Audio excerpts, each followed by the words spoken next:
Évangile de Jean, chapitre 1. Au commencement était la parole, et la parole était avec Dieu, et la parole était Dieu. Elle était au commencement avec Dieu. Toutes choses ont été faites par elle, et rien de ce qui a été fait n'a été fait sans elle. En elle était la vie, et la vie était la lumière des hommes. La lumière luit dans les ténèbres, et les ténèbres ne l'ont point reçue. Il y eut un homme envoyé de Dieu, son nom était Jean. Il vint pour servir de témoin, pour rendre témoignage à la lumière, afin que tous crussent par lui. Il n'était pas la lumière, mais il parut pour rendre témoignage à la lumière. Cette lumière était la véritable lumière, qui, en venant dans le monde, éclaire tout homme. Elle était dans le monde, et le monde a été fait par elle, et le monde ne l'a point connue. Elle est venue chez les siens, et les siens ne l'ont point reçue. Mais à tous ceux qui l'ont reçue, à ceux qui croient en son nom, elle a donné le pouvoir de devenir enfants de Dieu, lesquels sont nés, non du sang, ni de la volonté de la chair, ni de la volonté de l'homme, mais de Dieu. Et la parole a été faite chair, et elle a habité parmi nous, pleine de grâce et de vérité. Et nous avons contemplé sa gloire, une gloire comme la gloire du Fils unique venu du Père. Jean lui a rendu témoignage, et s'est écrié: C'est celui dont j'ai dit, celui qui vient après moi m'a précédé, car il était avant moi. Et nous avons tous reçu de sa plénitude, et grâce pour grâce. Car la loi a été donnée par Moïse, la grâce et la vérité sont venues par Jésus-Christ. Personne n'a jamais vu Dieu. Le Fils unique, qui est dans le sein du Père, est celui qui l'a fait connaître. Voici le témoignage de Jean, lorsque les Juifs envoyèrent de Jérusalem des sacrificateurs et des Lévites pour lui demander: Toi, qui es-tu? Il déclara, et ne le nia point, il déclara qu'il n'était pas le Christ. Et ils lui demandèrent: Quoi donc? Es-tu Élie? Et il dit: Je ne le suis point. Es-tu le prophète? Et il répondit: Non. Ils lui dirent alors: Qui es-tu? Afin que nous donnions une réponse à ceux qui nous ont envoyés. Que dis-tu de toi-même? Moi, dit-il, je suis la voix de celui qui crie dans le désert: Aplanissez le chemin du Seigneur, comme a dit Ésaïe, le prophète. Ceux qui avaient été envoyés étaient des pharisiens. Ils lui firent encore cette question: Pourquoi donc baptises-tu, si tu n'es pas le Christ, ni Élie, ni le prophète? Jean leur répondit: Moi, je baptise d'eau, mais au milieu de vous il y a quelqu'un que vous ne connaissez pas, qui vient après moi. Je ne suis pas digne de délier la courroie de ses souliers. Ces choses se passèrent à Béthanie, au-delà du Jourdain, où Jean baptisait. Le lendemain, il vit Jésus venant à lui, et il dit: Voici l'agneau de Dieu, qui ôte le péché du monde. C'est celui dont j'ai dit: Après moi vient un homme qui m'a précédé, car il était avant moi. Je ne le connaissais pas, mais c'est afin qu'il fût manifesté à Israël que je suis venu baptiser d'eau. Jean rendit ce témoignage: J'ai vu l'Esprit descendre du ciel comme une colombe et s'arrêter sur lui. Je ne le connaissais pas, mais celui qui m'a envoyé baptiser d'eau, celui-là m'a dit: Celui sur qui tu verras l'Esprit descendre et s'arrêter, c'est celui qui baptise du Saint-Esprit. Et j'ai vu, et j'ai rendu témoignage qu'il est le Fils de Dieu. Le lendemain, Jean était encore là, avec deux de ses disciples. Et, ayant regardé Jésus qui passait, il dit: Voilà l'agneau de Dieu. Les deux disciples l'entendirent prononcer ces paroles, et ils suivirent Jésus. Jésus se retourna, et voyant qu'ils le suivaient, il leur dit: Que cherchez-vous? Ils lui répondirent: Rabbi, ce qui signifie maître, où demeures-tu? Venez, leur dit-il, et voyez. Ils allèrent, et ils virent où il demeurait. Et ils restèrent auprès de lui ce jour-là. C'était environ la 10e heure. André, frère de Simon-Pierre, était l'un des deux qui avaient entendu les paroles de Jean et qui avait suivi Jésus. Ce fut lui qui rencontra le premier son frère Simon, et il lui dit: Nous avons trouvé le Messie, ce qui signifie Christ. Et il le conduisit vers Jésus. Jésus, l'ayant regardé, dit: Tu es Simon, fils de Jonas. Tu seras appelé Céphas, ce qui signifie Pierre. Le lendemain, Jésus voulut se rendre en Galilée, et il rencontra Philippe. Il lui dit: Suis-moi. Philippe était de Bethsaïda, de la ville d'André et de Pierre. Philippe rencontra Nathanaël, et lui dit, « Nous avons trouvé celui de qui Moïse a écrit dans la loi et dont les prophètes ont parlé, Jésus de Nazareth, fils de Joseph. » Nathanaël lui dit, « Peut-il venir de Nazareth quelque chose de bon ?» Philippe lui répondit, « Viens et vois. » Jésus, voyant venir à lui Nathanaël, dit de lui, « Voici vraiment un Israélite, dans lequel il n'y a point de fraude. » « D'où me connais-tu » lui dit Nathanaël. Jésus lui répondit, « Avant que Philippe t'appelât, quand tu étais sous le figuier, je t'ai vu. » Nathanaël répondit et lui dit, « Rabbi, tu es le Fils de Dieu, tu es le roi d'Israël. » Jésus lui répondit, « Parce que je t'ai dit que je t'ai vu sous le figuier, tu crois? Tu verras de plus grandes choses que celles-ci. » Et il lui dit, « En vérité, vous verrez désormais le ciel ouvert et les anges de Dieu monter et descendre sur le Fils de l'homme. » Évangile de Jean, chapitre 2. 3 jours après, il y eut des noces à Cana en Galilée. La mère de Jésus était là, et Jésus fut aussi invité aux noces avec ses disciples. Le vin ayant manqué, la mère de Jésus lui dit, « Ils n'ont plus de vin. » Jésus lui répondit, « Femme, qu'y a-t-il entre moi et toi? Mon heure n'est pas encore venue. » Sa mère dit au serviteur, « Faites ce qu'il vous dira. » Or, il y avait là 6 vases de pierre, destinés aux purifications des Juifs, et contenant chacun 2 ou 3 mesures. Jésus leur dit, « Remplissez d'eau ces vases. » Et ils les remplirent jusqu'au bord. « Puisez maintenant, leur dit-il, et portez-en à l'ordonnateur du repas. » Et ils en portèrent. Quand l'ordonnateur du repas eut goûté l'eau changée en vin, ne sachant d'où venait ce vin, tandis que les serviteurs, qui avaient puisé l'eau, le savaient bien, il appela l'époux et lui dit, « Tout homme sert d'abord le bon vin, puis le moins bon après qu'on s'est enivré. Toi, tu as gardé le bon vin jusqu'à présent. » Tel fut, à Cana en Galilée, le premier des miracles que fit Jésus. Il manifesta sa gloire, et ses disciples crurent en lui. Après cela, il descendit à Capernaüm avec sa mère, ses frères et ses disciples, et ils n'y demeurèrent que peu de jours. La Pâque des Juifs était proche, et Jésus monta à Jérusalem. Il trouva dans le temple les vendeurs de bœufs, de brebis et de pigeons, et les changeurs assis. Ayant fait un fouet avec des cordes, il les chassa tous du temple, ainsi que les brebis et les bœufs. Il dispersa la monnaie des changeurs et renversa les tables.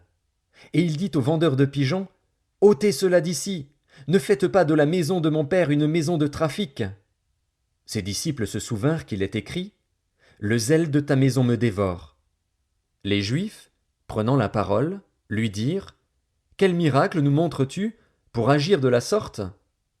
Jésus leur répondit, « Détruisez ce temple, et en 3 jours je le relèverai. » Les Juifs dirent, « Il a fallu 46 ans pour bâtir ce temple, et toi, en 3 jours tu le relèveras. » Mais il parlait du temple de son corps. C'est pourquoi, lorsqu'il fut ressuscité des morts, ses disciples se souvinrent qu'il avait dit cela, et ils crurent à l'écriture et à la parole que Jésus avait dite. Pendant que Jésus était à Jérusalem, à la fête de Pâques, plusieurs crurent en son nom, voyant les miracles qu'il faisait. Mais Jésus ne se fiait point à eux, parce qu'il les connaissait tous, et parce qu'il n'avait pas besoin qu'on lui rendît témoignage d'aucun homme, car il savait lui-même ce qui était dans l'homme. Évangile de Jean, chapitre 3. Mais il y eut un homme d'entre les pharisiens, nommé Nicodème, un chef des Juifs, qui vint, lui, auprès de Jésus, de nuit, et lui dit, « Rabbi, nous savons que tu es un docteur venu de Dieu, car personne ne peut faire ces miracles que tu fais si Dieu n'est avec lui. » Jésus lui répondit, « En vérité, je te le dis, si un homme ne naît de nouveau, il ne peut voir le royaume de Dieu. » Nicodème lui dit, « Comment un homme peut-il naître quand il est vieux? Peut-il rentrer dans le sein de sa mère et naître? » Jésus répondit, « En vérité, je te le dis, si un homme ne naît d'eau et d'esprit, il ne peut entrer dans le royaume de Dieu. Ce qui est né de la chair est chair, et ce qui est né de l'esprit est esprit. Ne t'étonne pas que je t'ai dit, il faut que vous naissiez de nouveau. Le vent souffle où il veut, et tu en entends le bruit. Mais tu ne sais d'où il vient, ni où il va. Il en est ainsi de tout homme qui est né de l'esprit. Nicodème lui dit, comment cela peut-il se faire? Jésus lui répondit, tu es le docteur d'Israël, et tu ne sais pas ces choses. En vérité, je te le dis, nous disons ce que nous savons, et nous rendons témoignage de ce que nous avons vu. Et vous ne recevez pas notre témoignage. Si vous ne croyez pas quand je vous ai parlé des choses terrestres, comment croirez-vous quand je vous parlerai des choses célestes? Personne n'est monté au ciel, si ce n'est celui qui est descendu du ciel, le Fils de l'homme qui est dans le ciel. Et comme Moïse éleva le serpent dans le désert, il faut de même que le Fils de l'homme soit élevé, afin que quiconque croit en lui ait la vie éternelle. Car Dieu a tant aimé le monde qu'il a donné son Fils unique, afin que quiconque croit en lui ne périsse point, mais qu'il ait la vie éternelle. Dieu, en effet, n'a pas envoyé son Fils dans le monde pour qu'il juge le monde, mais pour que le monde soit sauvé par lui. Celui qui croit en lui n'est point jugé, mais celui qui ne croit pas est déjà jugé, parce qu'il n'a pas cru au nom du Fils unique de Dieu. Et ce jugement, c'est que, la lumière étant venue dans le monde, les hommes ont préféré les ténèbres à la lumière, parce que leurs œuvres étaient mauvaises. Car quiconque fait le mal est la lumière, et ne vient point à la lumière, de peur que ses œuvres ne soient dévoilées. Mais celui qui agit selon la vérité vient à la lumière, afin que ses œuvres soient manifestées, parce qu'elles sont faites en Dieu. Après cela, Jésus, accompagné de ses disciples, se rendit dans la terre de Judée. Et là il demeurait avec eux, et il baptisait. Jean aussi baptisait à Hénon, près de Salim, parce qu'il y avait là beaucoup d'eau, et on y venait pour être baptisé. Car Jean n'avait pas encore été mis en prison. Or, il s'éleva de la part des disciples de Jean une dispute avec un juif touchant la purification. Ils vinrent trouver Jean, et lui dirent, Rabbi, celui qui était avec toi au-delà du Jourdain, et à qui tu as rendu témoignage, voici, il baptise, et tous vont à lui. Jean répondit, un homme ne peut recevoir que ce qui lui a été donné du ciel. Vous-même m'êtes témoin que j'ai dit, je ne suis pas le Christ, mais j'ai été envoyé devant lui. Celui à qui appartient l'épouse, c'est l'époux. Mais l'ami de l'époux, qui se tient là et qui l'entend, éprouve une grande joie à cause de la voix de l'époux. Aussi cette joie, qui est la mienne, est parfaite. Il faut qu'il croisse et que je diminue. Celui qui vient d'en haut est au-dessus de tous. Celui qui est de la terre est de la terre, et il parle comme étant de la terre. Celui qui vient du ciel est au-dessus de tous. Il rend témoignage de ce qu'il a vu et entendu, et personne ne reçoit son témoignage. Celui qui a reçu son témoignage a certifié que Dieu est vrai. Car celui que Dieu a envoyé dit les paroles de Dieu, parce que Dieu ne lui donne pas l'esprit avec mesure. Le Père aime le Fils, et il a remis toutes choses entre ses mains. Celui qui croit au Fils a la vie éternelle. Celui qui ne croit pas au Fils ne verra point la vie, mais la colère de Dieu demeure sur lui. Évangile de Jean, chapitre 4. Le Seigneur sut que les pharisiens avaient appris qu'il faisait et baptisait plus de disciples que Jean. Toutefois Jésus ne baptisait pas lui-même, mais c'étaient ses disciples. Alors il quitta la Judée et retourna en Galilée. Comme il fallait qu'il passât par la Samarie, il arriva dans une ville de Samarie, nommée Sichar, près du champ que Jacob avait donné à Joseph, son fils. Là se trouvait le puits de Jacob. Jésus, fatigué du voyage, était assis au bord du puits. C'était environ la 6e heure. Une femme de Samarie vint puiser de l'eau. Jésus lui dit, « Donne-moi à boire. » Car ses disciples étaient allés à la ville pour acheter des vivres. La femme samaritaine lui dit, « Comment toi, qui es juif, me demandes-tu à boire, à moi qui suis une femme samaritaine? » Les Juifs, en effet, n'ont pas de relation avec les Samaritains. Jésus lui répondit, « Si tu connaissais le don de Dieu et qui est celui qui te dit, « Donne-moi à boire », tu lui aurais toi-même demandé à boire, et il t'aurait donné de l'eau vive. Seigneur, lui dit la femme, tu n'as rien pour puiser, et le puits est profond. D'où aurais-tu donc cette eau vive? Es-tu plus grand que notre père Jacob, qui nous a donné ce puits, et qui en a bu lui-même, ainsi que ses fils et ses troupeaux?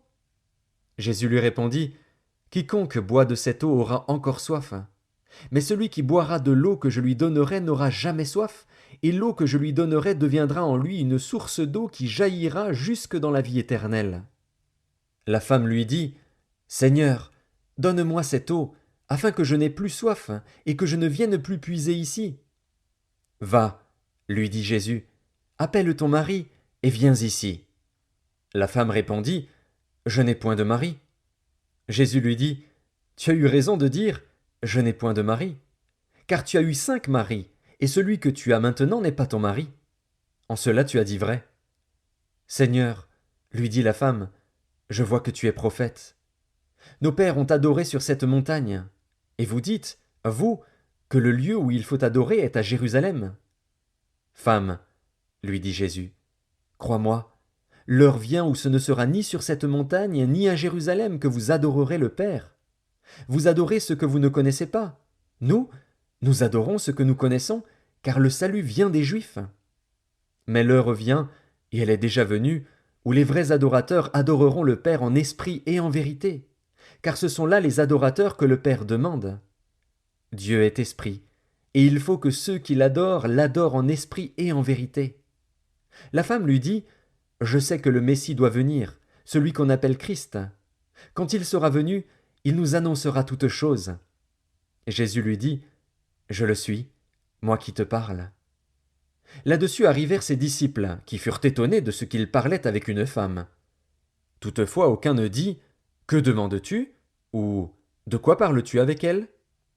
Alors la femme, ayant laissé sa cruche, s'en alla dans la ville, et dit aux gens, « Venez voir un homme qui m'a dit tout ce que j'ai fait.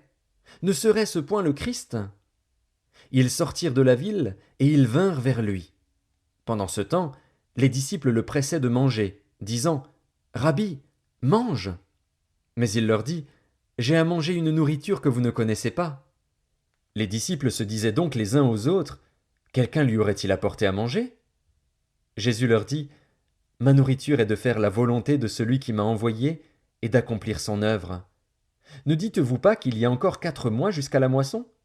Voici, je vous le dis, levez les yeux et regardez les champs qui déjà blanchissent pour la moisson. Celui qui moissonne reçoit un salaire et amasse des fruits pour la vie éternelle, afin que celui qui sème et celui qui moissonne se réjouissent ensemble. Car en ceci ce qu'on dit est vrai, autre est celui qui sème, et autre celui qui moissonne. Je vous ai envoyé moissonner ce que vous n'avez pas travaillé. D'autres ont travaillé, et vous êtes entrés dans leur travail. Plusieurs Samaritains de cette ville crurent en Jésus à cause de cette déclaration formelle de la femme, « Il m'a dit tout ce que j'ai fait. » Aussi, quand les Samaritains vinrent le trouver, ils le prièrent de rester auprès d'eux. Et il resta là 2 jours. Un beaucoup plus grand nombre crurent à cause de sa parole. Et il disait à la femme, « Ce n'est plus à cause de ce que tu as dit que nous croyons, car nous l'avons entendu nous-mêmes, et nous savons qu'il est vraiment le Sauveur du monde. » Après ces 2 jours, Jésus partit de là pour se rendre en Galilée, car il avait déclaré lui-même qu'un prophète n'est pas honoré dans sa propre patrie. Lorsqu'il arriva en Galilée, il fut bien reçu des Galiléens, qui avaient vu tout ce qu'il avait fait à Jérusalem pendant la fête, car eux aussi étaient allés à la fête. Il retourna donc à Cana en Galilée, où il avait changé l'eau en vin. Il y avait à Capernaüm un officier du roi, dont le fils était malade. Ayant appris que Jésus était venu de Judée en Galilée, il alla vers lui et le pria de descendre et de guérir son fils, qui était près de mourir. Jésus lui dit, « Si vous ne voyez des miracles et des prodiges, vous ne croyez point. » L'officier du roi lui dit, « Seigneur, descends avant que mon enfant meure. » « Va, lui dit Jésus, ton fils vit. » Et cet homme crut à la parole que Jésus lui avait dite, et il s'en alla. Comme déjà il descendait, ses serviteurs venant à sa rencontre, lui apportèrent cette nouvelle, « Ton enfant vit. » Il leur demanda à quelle heure il s'était trouvé mieux, et ils lui dirent, « Hier, à la 7e heure, la fièvre l'a quitté. » Le père reconnut que c'était à cette heure-là que Jésus lui avait dit, « Ton fils vit. » Et il crut, lui et toute sa maison. Jésus fit encore ce second miracle lorsqu'il fut venu de Judée en Galilée. Évangile de Jean, chapitre 5. Après cela, il y eut une fête des Juifs, et Jésus monta à Jérusalem. Or, à Jérusalem, près de la porte des brebis, Il y a une piscine qui s'appelle en hébreu Bethesda et qui a 5 portiques. Sous ces portiques étaient couchés en grand nombre des malades, des aveugles, des boiteux, des paralytiques qui attendaient le mouvement de l'eau, car un ange descendait de temps en temps dans la piscine et agitait l'eau, et celui qui y descendait le premier après que l'eau avait été agitée était guéri, quelle que fût sa maladie. Là se trouvait un homme malade depuis 38 ans. Jésus, l'ayant vu coucher, et sachant qu'il était malade depuis longtemps, lui dit : « Veux-tu être guéri ? » Le malade lui répondit : « Seigneur, je n'ai personne pour me jeter dans la piscine quand l'eau est agitée, et, pendant que j'y vais, un autre descend avant moi. » « Lève-toi, lui dit Jésus, prends ton lit, et marche. » Aussitôt cet homme fut guéri. Il prit son lit, et marcha. C'était un jour de sabbat. Les Juifs dirent donc à celui qui avait été guéri : « C'est le sabbat, il ne t'est pas permis d'emporter ton lit. » Il leur répondit : « Celui qui m'a guéri m'a dit : prends ton lit et marche. » Ils lui demandèrent : « Qui est l'homme qui t'a dit : prends ton lit et marche ? » Mais celui qui avait été guéri ne savait pas qui c'était, car Jésus avait disparu de la foule qui était en ce lieu. Depuis, Jésus le trouva dans le temple et lui dit : « Voici, tu as été guéri, ne pêche plus, de peur qu'il ne t'arrive quelque chose de pire. » Cet homme s'en alla et annonça aux Juifs que c'était Jésus qui l'avait guéri. C'est pourquoi les Juifs poursuivaient Jésus, parce qu'il faisait ces choses le jour du sabbat. Mais Jésus leur répondit : « Mon Père agit jusqu'à présent, moi aussi, j'agis. » À cause de cela, les Juifs cherchaient encore plus à le faire mourir, non seulement parce qu'il violait le sabbat, mais parce qu'il appelait Dieu son propre Père, se faisant lui-même égal à Dieu. Jésus reprit donc la parole et leur dit : « en vérité, je vous le dis, le Fils ne peut rien faire de lui-même, il ne fait que ce qu'il voit faire au Père, et tout ce que le Père fait, le Fils aussi le fait pareillement. Car le Père aime le Fils et lui montre tout ce qu'il fait, et il lui montrera des œuvres plus grandes que celles-ci, afin que vous soyez dans l'étonnement. Car, comme le Père ressuscite les morts et donne la vie, ainsi le Fils donne la vie à qui il veut. Le Père ne juge personne, mais il a remis tout jugement au Fils, afin que tous honorent le Fils comme ils honorent le Père. Celui qui n'honore pas le Fils n'honore pas le Père qui l'a envoyé. En vérité, je vous le dis, celui qui écoute ma parole et qui croit à celui qui m'a envoyé a la vie éternelle et ne vient point en jugement, mais il est passé de la mort à la vie. En vérité, je vous le dis, l'heure vient, et elle est déjà venue, où les morts entendront la voix du Fils de Dieu, et ceux qui l'auront entendu vivront. Car, comme le Père a la vie en lui-même, ainsi il a donné au Fils d'avoir la vie en lui-même. Et il lui a donné le pouvoir de juger, parce qu'il est Fils de l'homme. Ne vous étonnez pas de cela, car l'heure vient où tous ceux qui sont dans les sépulcres entendront sa voix et en sortiront. Ceux qui auront fait le bien ressusciteront pour la vie, mais ceux qui auront fait le mal ressusciteront pour le jugement. Je ne puis rien faire de moi-même. Selon que j'entends, je juge. Et mon jugement est juste, parce que je ne cherche pas ma volonté, mais la volonté de celui qui m'a envoyé. Si c'est moi qui rends témoignage de moi-même, mon témoignage n'est pas vrai. Il y en a un autre qui rend témoignage de moi, et je sais que le témoignage qu'il rend de moi est vrai. Vous avez envoyé vers Jean, et il a rendu témoignage à la vérité. Pour moi, ce n'est pas d'un homme que je reçois le témoignage, mais je dis ceci, afin que vous soyez sauvés. Jean était la lampe qui brûle et qui luit, et vous avez voulu vous réjouir 1 heure à sa lumière. Moi, j'ai un témoignage plus grand que celui de Jean, car les œuvres que le Père m'a donné d'accomplir, ces œuvres mêmes que je fais, témoignent de moi que c'est le Père qui m'a envoyé. Et le Père qui m'a envoyé a rendu lui-même témoignage de moi. Vous n'avez jamais entendu sa voix, vous n'avez point vu sa face, et sa parole ne demeure point en vous, parce que vous ne croyez pas à celui qui l'a envoyé. Vous sondez les Écritures, parce que vous pensez avoir en elles la vie éternelle. Ce sont elles qui rendent témoignage de moi. Et vous ne voulez pas venir à moi pour avoir la vie. Je ne tire pas ma gloire des hommes. Mais je sais que vous n'avez point en vous l'amour de Dieu. Je suis venu au nom de mon Père, et vous ne me recevez pas. Si un autre vient en son propre nom, vous le recevrez. Comment pouvez-vous croire, vous qui tirez votre gloire les uns des autres, et qui ne cherchez point la gloire qui vient de Dieu seul ? Ne pensez pas que moi je vous accuserai devant le Père. Celui qui vous accuse, c'est Moïse, en qui vous avez mis votre espérance. Car si vous croyiez Moïse, vous me croiriez aussi, parce qu'il a écrit de moi.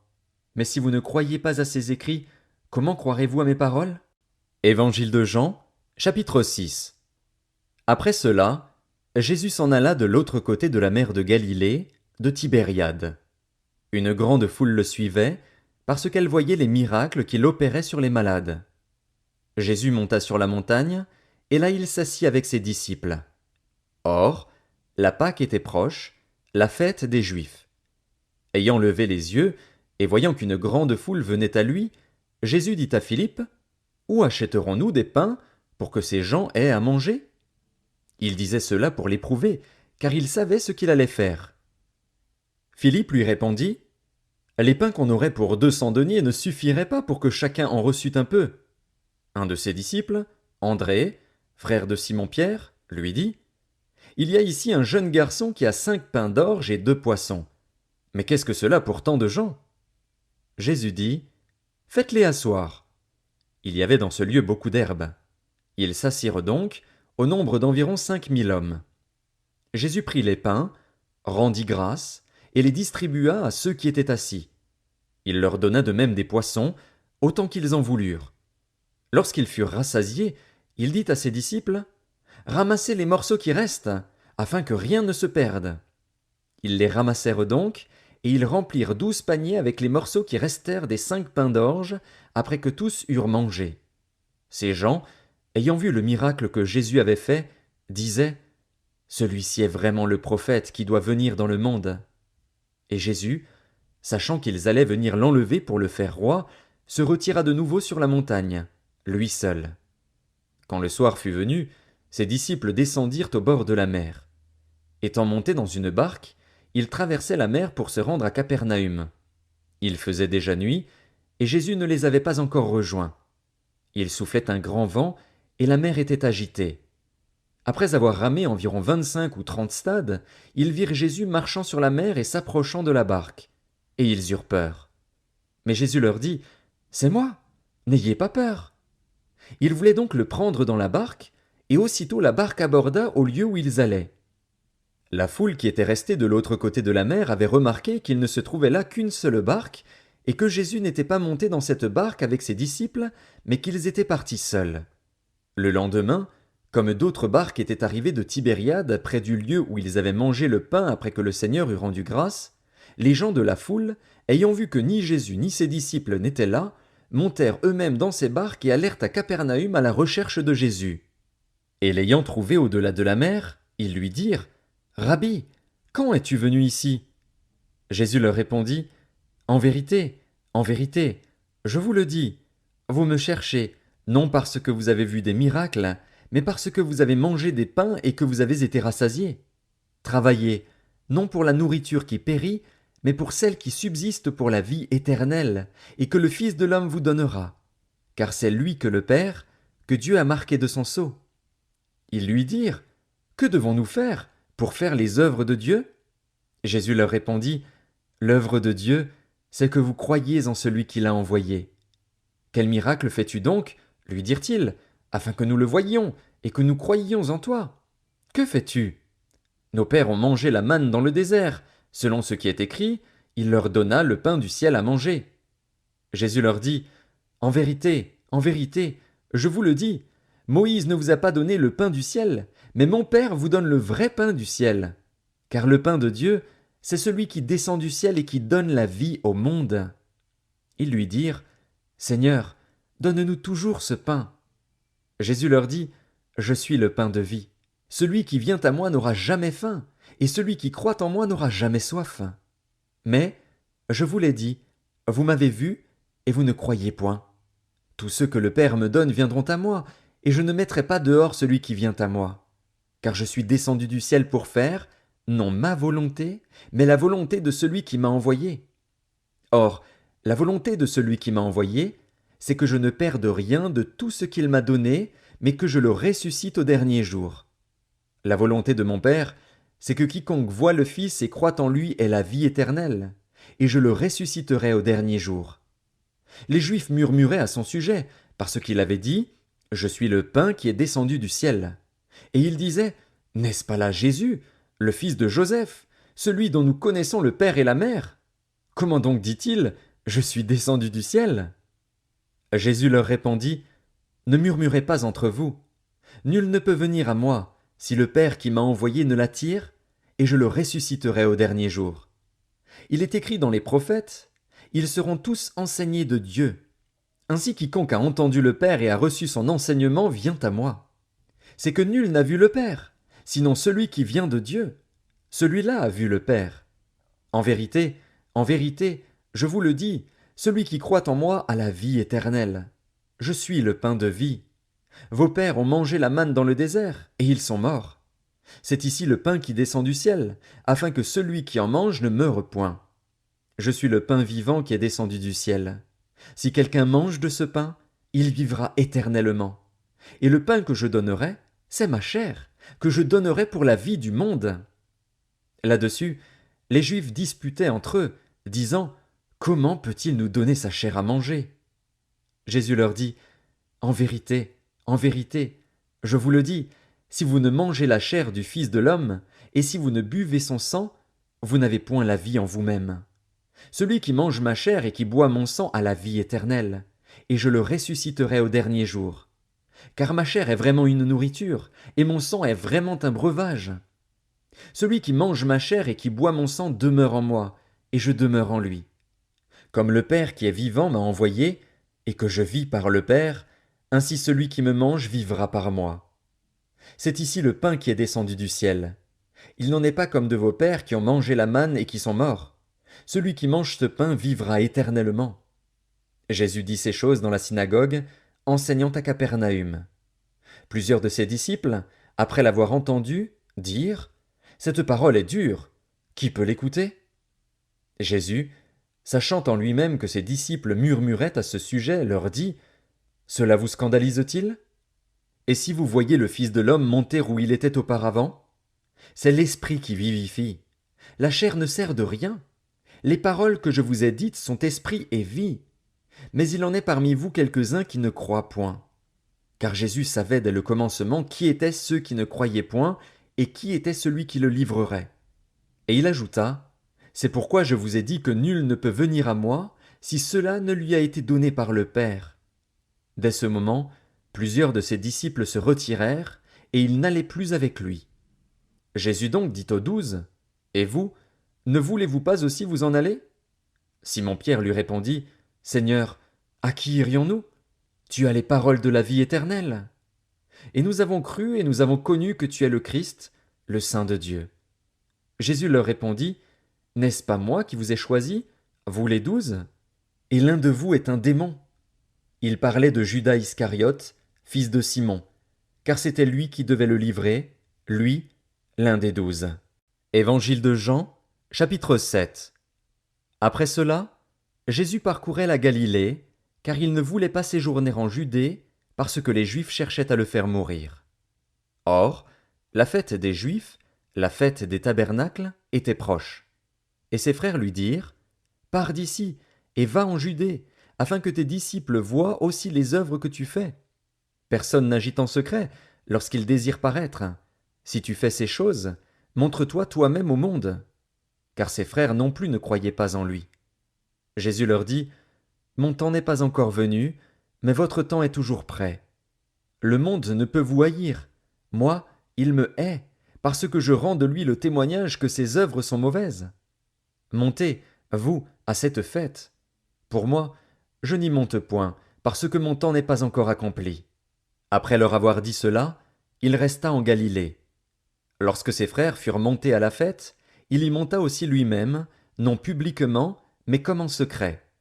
Les Juifs le cherchaient pendant la fête, et disaient, où est-il? Il y avait dans la foule grande rumeur à son sujet. Les uns disaient, c'est un homme de bien. D'autres disaient, non, il égare la multitude. Personne, toutefois, ne parlait librement de lui, par crainte des Juifs. Vers le milieu de la fête, Jésus monta au temple, et il enseignait. Les Juifs s'étonnaient, disant, comment connaît-il les Écritures, lui qui n'a point étudié? Jésus leur répondit, Ma doctrine n'est pas de moi, mais de celui qui m'a envoyé. Si quelqu'un veut faire sa volonté, il connaîtra si ma doctrine est de Dieu ou si je parle de mon chef. Celui qui parle de son chef cherche sa propre gloire, mais celui qui cherche la gloire de celui qui l'a envoyé, celui-là est vrai, et il n'y a point d'injustice en lui. Moïse ne vous a-t-il pas donné la loi? Et nul de vous n'observe la loi. Pourquoi cherchez-vous à me faire mourir? La foule répondit, Tu as un démon. Qui est-ce qui cherche à te faire mourir? Jésus leur répondit, J'ai fait une œuvre, et vous en êtes tous étonnés. Moïse vous a donné la circoncision, non qu'elle vienne de Moïse, car elle vient des patriarches, et vous circoncisez un homme le jour du sabbat. Si un homme reçoit la circoncision le jour du sabbat, afin que la loi de Moïse ne soit pas violée, pourquoi vous irritez-vous contre moi de ce que j'ai guéri un homme tout entier le jour du sabbat? Ne jugez pas selon l'apparence, mais jugez selon la justice. Quelques habitants de Jérusalem disaient, N'est-ce pas là celui qu'ils cherchent à faire mourir? Et voici, ils parlent librement, et ils ne lui disent rien. Est-ce que vraiment les chefs auraient reconnu qu'il est le Christ? Cependant celui-ci, nous savons d'où il est. Mais le Christ, quand il viendra, personne ne saura d'où il est. Et Jésus, enseignant dans le temple, s'écria, Vous me connaissez, et vous savez d'où je suis. Je ne suis pas venu de moi-même, mais celui qui m'a envoyé est vrai, et vous ne le connaissez pas. Moi, je le connais, car je viens de lui, et c'est lui qui m'a envoyé. Il cherchait donc à se saisir de lui, et personne ne mit la main sur lui, parce que son heure n'était pas encore venue. Plusieurs parmi la foule crurent en lui, et ils disaient, Le Christ, quand il viendra, fera-t-il plus de miracles que n'en a fait celui-ci? Les pharisiens entendirent la foule murmurant de lui ces choses. Alors les principaux sacrificateurs et les pharisiens envoyèrent des huissiers pour le saisir. Jésus dit, Je suis encore avec vous pour un peu de temps, puis je m'en vais vers celui qui m'a envoyé. Vous me chercherez et vous ne me trouverez pas, et vous ne pouvez venir où je serai. Sur quoi les Juifs dirent entre eux, Où ira-t-il, que nous ne le trouvions pas? Ira-t-il parmi ceux qui sont dispersés chez les Grecs, et enseignera-t-il les Grecs? Que signifie cette parole qu'il a dite, Vous me chercherez et vous ne me trouverez pas, et vous ne pouvez venir où je serai? Le dernier jour, le grand jour de la fête, Jésus, se tenant debout, s'écria, Si quelqu'un a soif, qu'il vienne à moi, et qu'il boive. Celui qui croit en moi, des fleuves d'eau vive couleront de son sein, comme dit l'Écriture. Il dit cela de l'Esprit que devaient recevoir ceux qui croiraient en lui, car l'Esprit n'était pas encore, parce que Jésus n'avait pas encore été glorifié. Des gens de la foule, ayant entendu ces paroles, disaient, Celui-ci est vraiment le prophète. D'autres disaient, C'est le Christ. Et d'autres disaient, Est-ce bien de la Galilée que doit venir le Christ? L'Écriture ne dit-elle pas que c'est de la postérité de David et du village de Bethléem, où était David, que le Christ doit venir? Il y eut donc, à cause de lui, division parmi la foule. Quelques-uns d'entre eux voulaient le saisir, mais personne ne mit la main sur lui. Ainsi les huissiers retournèrent vers les principaux sacrificateurs et les pharisiens, et ceux-ci leur dirent, Pourquoi ne l'avez-vous pas amené? Les huissiers répondirent, Jamais homme n'a parlé comme cet homme. Les pharisiens leur répliquèrent, Est-ce que vous aussi, vous avez été séduits? Y a-t-il quelqu'un des chefs ou des pharisiens qui ait cru en lui? Mais cette foule qui ne connaît pas la loi, ce sont des maudits. Nicodème, qui était venu de nuit vers Jésus, et qui était l'un d'entre eux, leur dit, Notre loi condamne-t-elle un homme avant qu'on l'entende et qu'on sache ce qu'il a fait? Ils lui répondirent, Es-tu aussi galiléen? Examine, et tu verras que de la Galilée il ne sort point de prophète. Et chacun s'en retourna dans sa maison. Évangile de Jean, chapitre 8. Jésus se rendit à la montagne des Oliviers. Mais, dès le matin, il alla de nouveau dans le temple, et tout le peuple vint à lui. S'étant assis, il les enseignait. Alors les scribes et les pharisiens amenèrent une femme surprise en adultère. Et, la plaçant au milieu du peuple, ils dirent à Jésus, Maître, cette femme a été surprise en flagrant délit d'adultère. Moïse, dans la loi, nous a ordonné de lapider de telles femmes. Toi donc, que dis-tu? Il disait cela pour l'éprouver, afin de pouvoir l'accuser. Mais Jésus, s'étant baissé, écrivait avec le doigt sur la terre. Comme il continuait à l'interroger, Il se releva et leur dit, que celui de vous qui est sans péché jette le premier la pierre contre elle. Et s'étant de nouveau baissé, il écrivait sur la terre. Quand ils entendirent cela, accusés par leur conscience, ils se retirèrent un à un, depuis les plus âgés jusqu'aux derniers. Et Jésus resta seul avec la femme qui était là au milieu. Alors s'étant relevé, et ne voyant plus que la femme, Jésus lui dit, Femme, où sont ceux qui t'accusaient? Personne ne t'a-t-il condamné? Elle répondit, Non, Seigneur. Et Jésus lui dit, Je ne te condamne pas non plus. Va et ne pêche plus. Jésus leur parla de nouveau et dit, Je suis la lumière du monde. Celui qui me suit ne marchera pas dans les ténèbres, mais il aura la lumière de la vie. Là-dessus, les pharisiens lui dirent, Tu rends témoignage de toi-même. Ton témoignage n'est pas vrai. Jésus leur répondit, Quoique je rende témoignage de moi-même, mon témoignage est vrai, car je sais d'où je suis venu et où je vais, mais vous, vous ne savez d'où je viens ni où je vais. Vous jugez selon la chair. Moi, je ne juge personne. Et si je juge, mon jugement est vrai, car je ne suis pas seul. Mais le Père qui m'a envoyé est avec moi. Il est écrit dans votre loi que le témoignage de deux hommes est vrai. Je rends témoignage de moi-même, et le Père qui m'a envoyé rend témoignage de moi. Ils lui dirent donc, Où est ton Père? Jésus répondit, Vous ne connaissez ni moi, ni mon Père. Si vous me connaissiez, vous connaîtriez aussi mon Père. Jésus dit ces paroles, enseignant dans le temple, au lieu où était le trésor. Et personne ne le saisit, parce que son heure n'était pas encore venue. Jésus leur dit encore, Je m'en vais, et vous me chercherez, et vous mourrez dans votre péché. Vous ne pouvez venir où je vais. Sur quoi les Juifs dirent, Se tuera-t-il lui-même, puisqu'il dit, Vous ne pouvez venir où je vais? Et il leur dit, Vous êtes d'en bas, moi, je suis d'en haut. Vous êtes de ce monde, moi, je ne suis pas de ce monde. C'est pourquoi je vous ai dit que vous mourrez dans vos péchés. Car si vous ne croyez pas ce que je suis, vous mourrez dans vos péchés. Qui es-tu? Lui dirent-ils.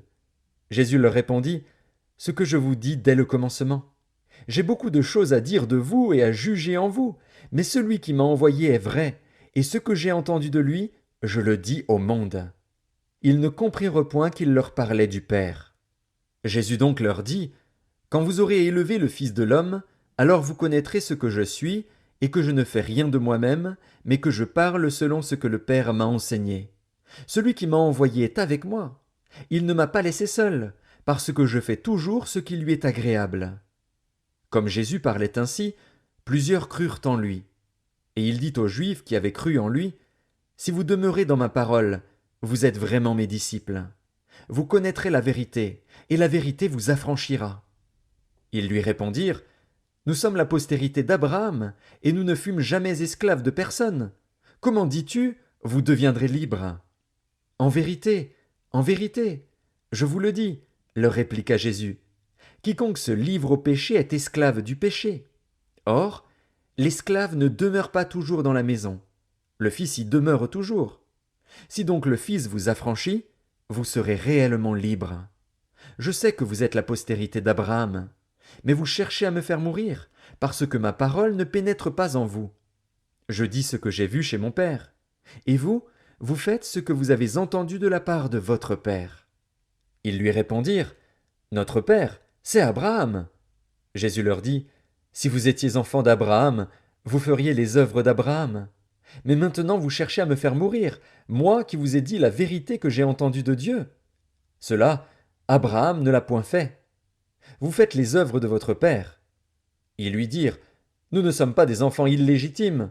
Nous avons un seul Père, Dieu. Jésus leur dit, Si Dieu était votre Père, vous m'aimeriez, car c'est de Dieu que je suis sorti et que je viens. Je ne suis pas venu de moi-même, mais c'est lui qui m'a envoyé. Pourquoi ne comprenez-vous pas mon langage? Parce que vous ne pouvez écouter ma parole.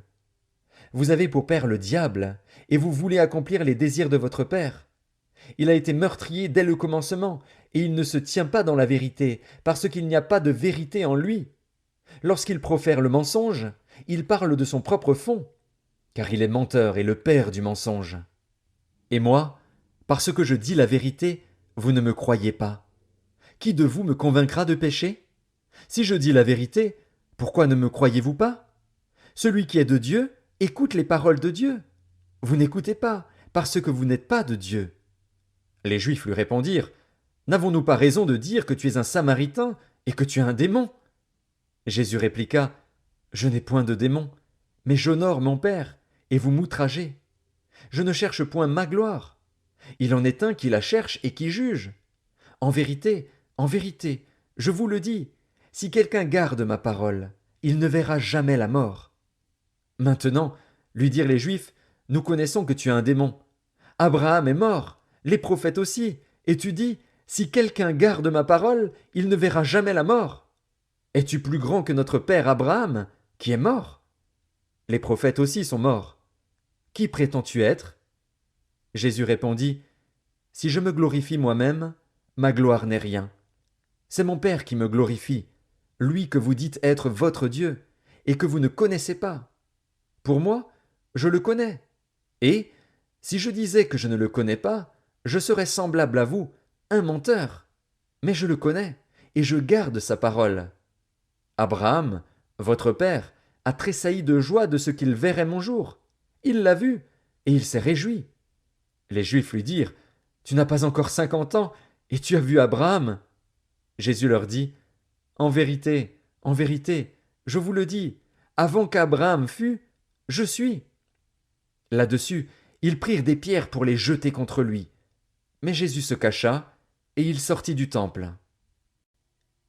Évangile de Jean, chapitre 9.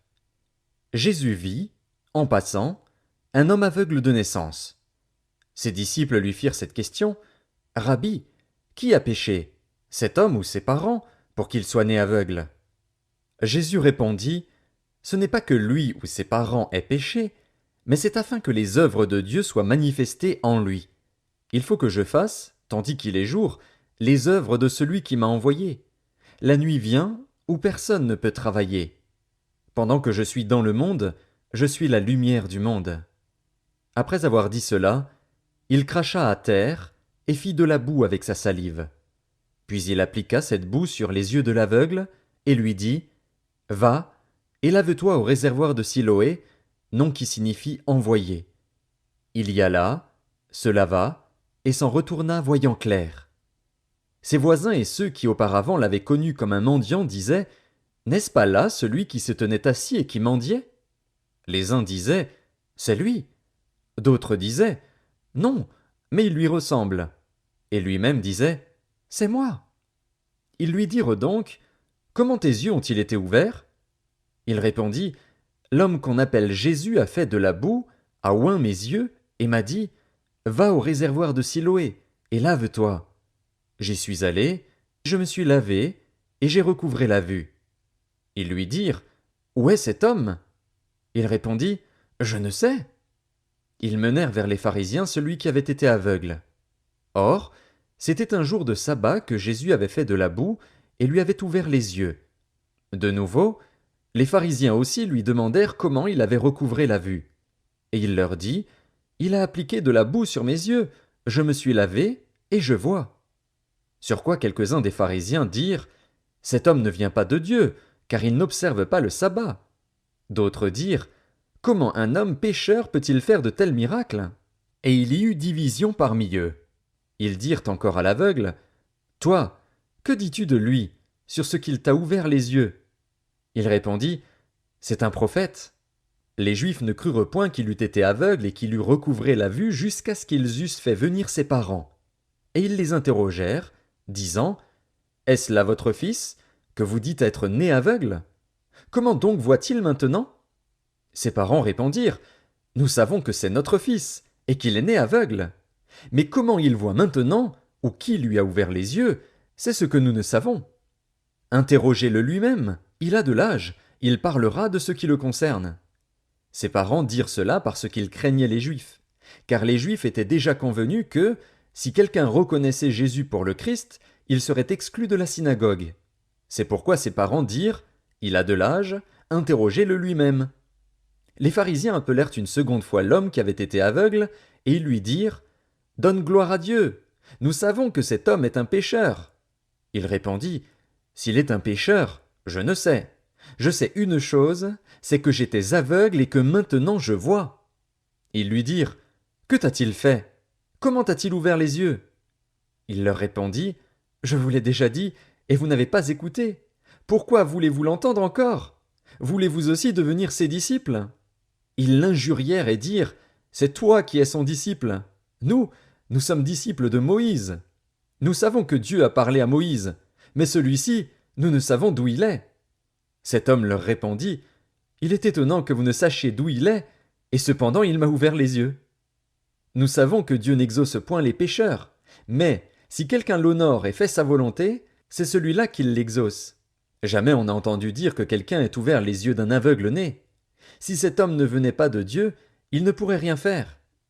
Ils lui répondirent, tu es né tout entier dans le péché, et tu nous enseignes. Et ils le chassèrent. Jésus apprit qu'ils l'avaient chassé. Et, l'ayant rencontré, il lui dit, crois-tu au Fils de Dieu? Il répondit, et qui est-il, Seigneur, afin que je croie en lui? Tu l'as vu, lui dit Jésus, et celui qui te parle, c'est lui. Et il dit, je crois, Seigneur. Et il se prosterna devant lui. Puis Jésus dit, je suis venu dans ce monde pour un jugement, pour que ceux qui ne voient point voient, et que ceux qui voient deviennent aveugles. Quelques pharisiens qui étaient avec lui, ayant entendu ces paroles, lui dirent, nous aussi, sommes-nous aveugles? Jésus leur répondit, si vous étiez aveugles, vous n'auriez pas de péché. Mais maintenant vous dites, nous voyons. C'est pour cela que votre péché subsiste. Évangile de Jean, chapitre 10. En vérité, je vous le dis, celui qui n'entre pas par la porte dans la bergerie, mais qui y monte par ailleurs, est un voleur et un brigand. Mais celui qui entre par la porte est le berger des brebis. Le portier lui ouvre, et les brebis entendent sa voix. Il appelle par leur nom les brebis qui lui appartiennent, et il les conduit dehors. Lorsqu'il a fait sortir toutes ses propres brebis, il marche devant elles. Et les brebis le suivent, parce qu'elles connaissent sa voix. Elles ne suivront point un étranger, mais elles fuiront loin de lui, parce qu'elles ne connaissent pas la voix des étrangers. Jésus leur dit cette parabole, mais ils ne comprirent pas de quoi il leur parlait.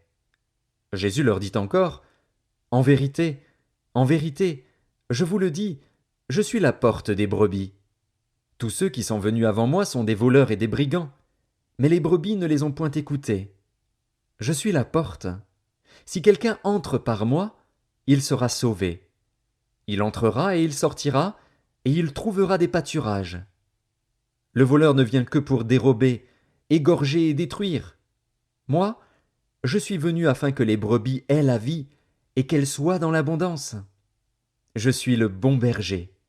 Le bon berger donne sa vie pour ses brebis.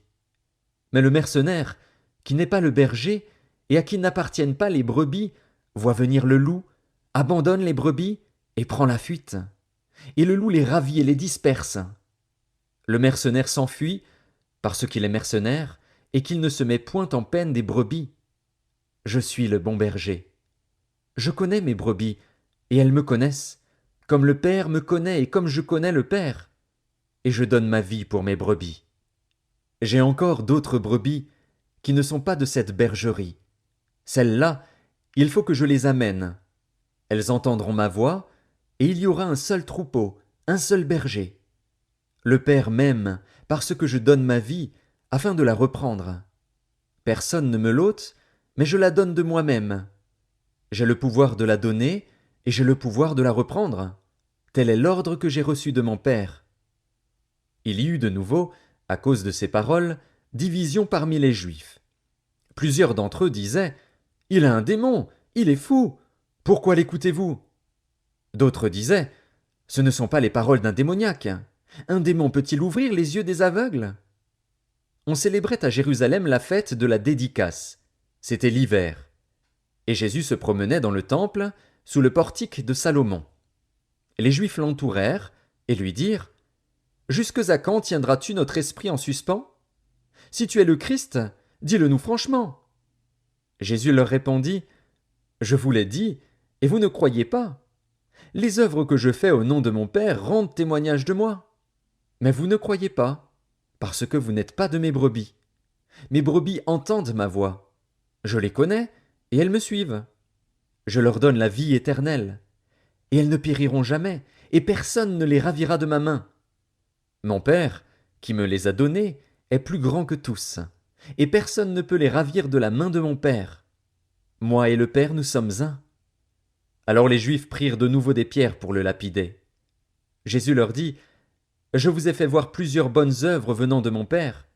Pour laquelle me lapidez-vous » Les Juifs lui répondirent, « Ce n'est point pour une bonne œuvre que nous te lapidons, mais pour un blasphème, et parce que toi, qui es un homme, tu te fais Dieu. » Jésus leur répondit, « N'est-il pas écrit dans votre loi, j'ai dit, vous êtes des dieux » Si elle a appelé Dieu ceux à qui la parole de Dieu a été adressée, et si l'Écriture ne peut être anéantie, celui que le Père a sanctifié et envoyé dans le monde, vous lui dites, « Tu blasphèmes » et cela parce que j'ai dit, « Je suis le Fils de Dieu ». Si je ne fais pas les œuvres de mon Père, ne me croyez pas. Mais si je les fais, quand même vous ne me croyez point, croyez à ces œuvres, afin que vous sachiez et reconnaissiez que le Père est en moi et que je suis dans le Père.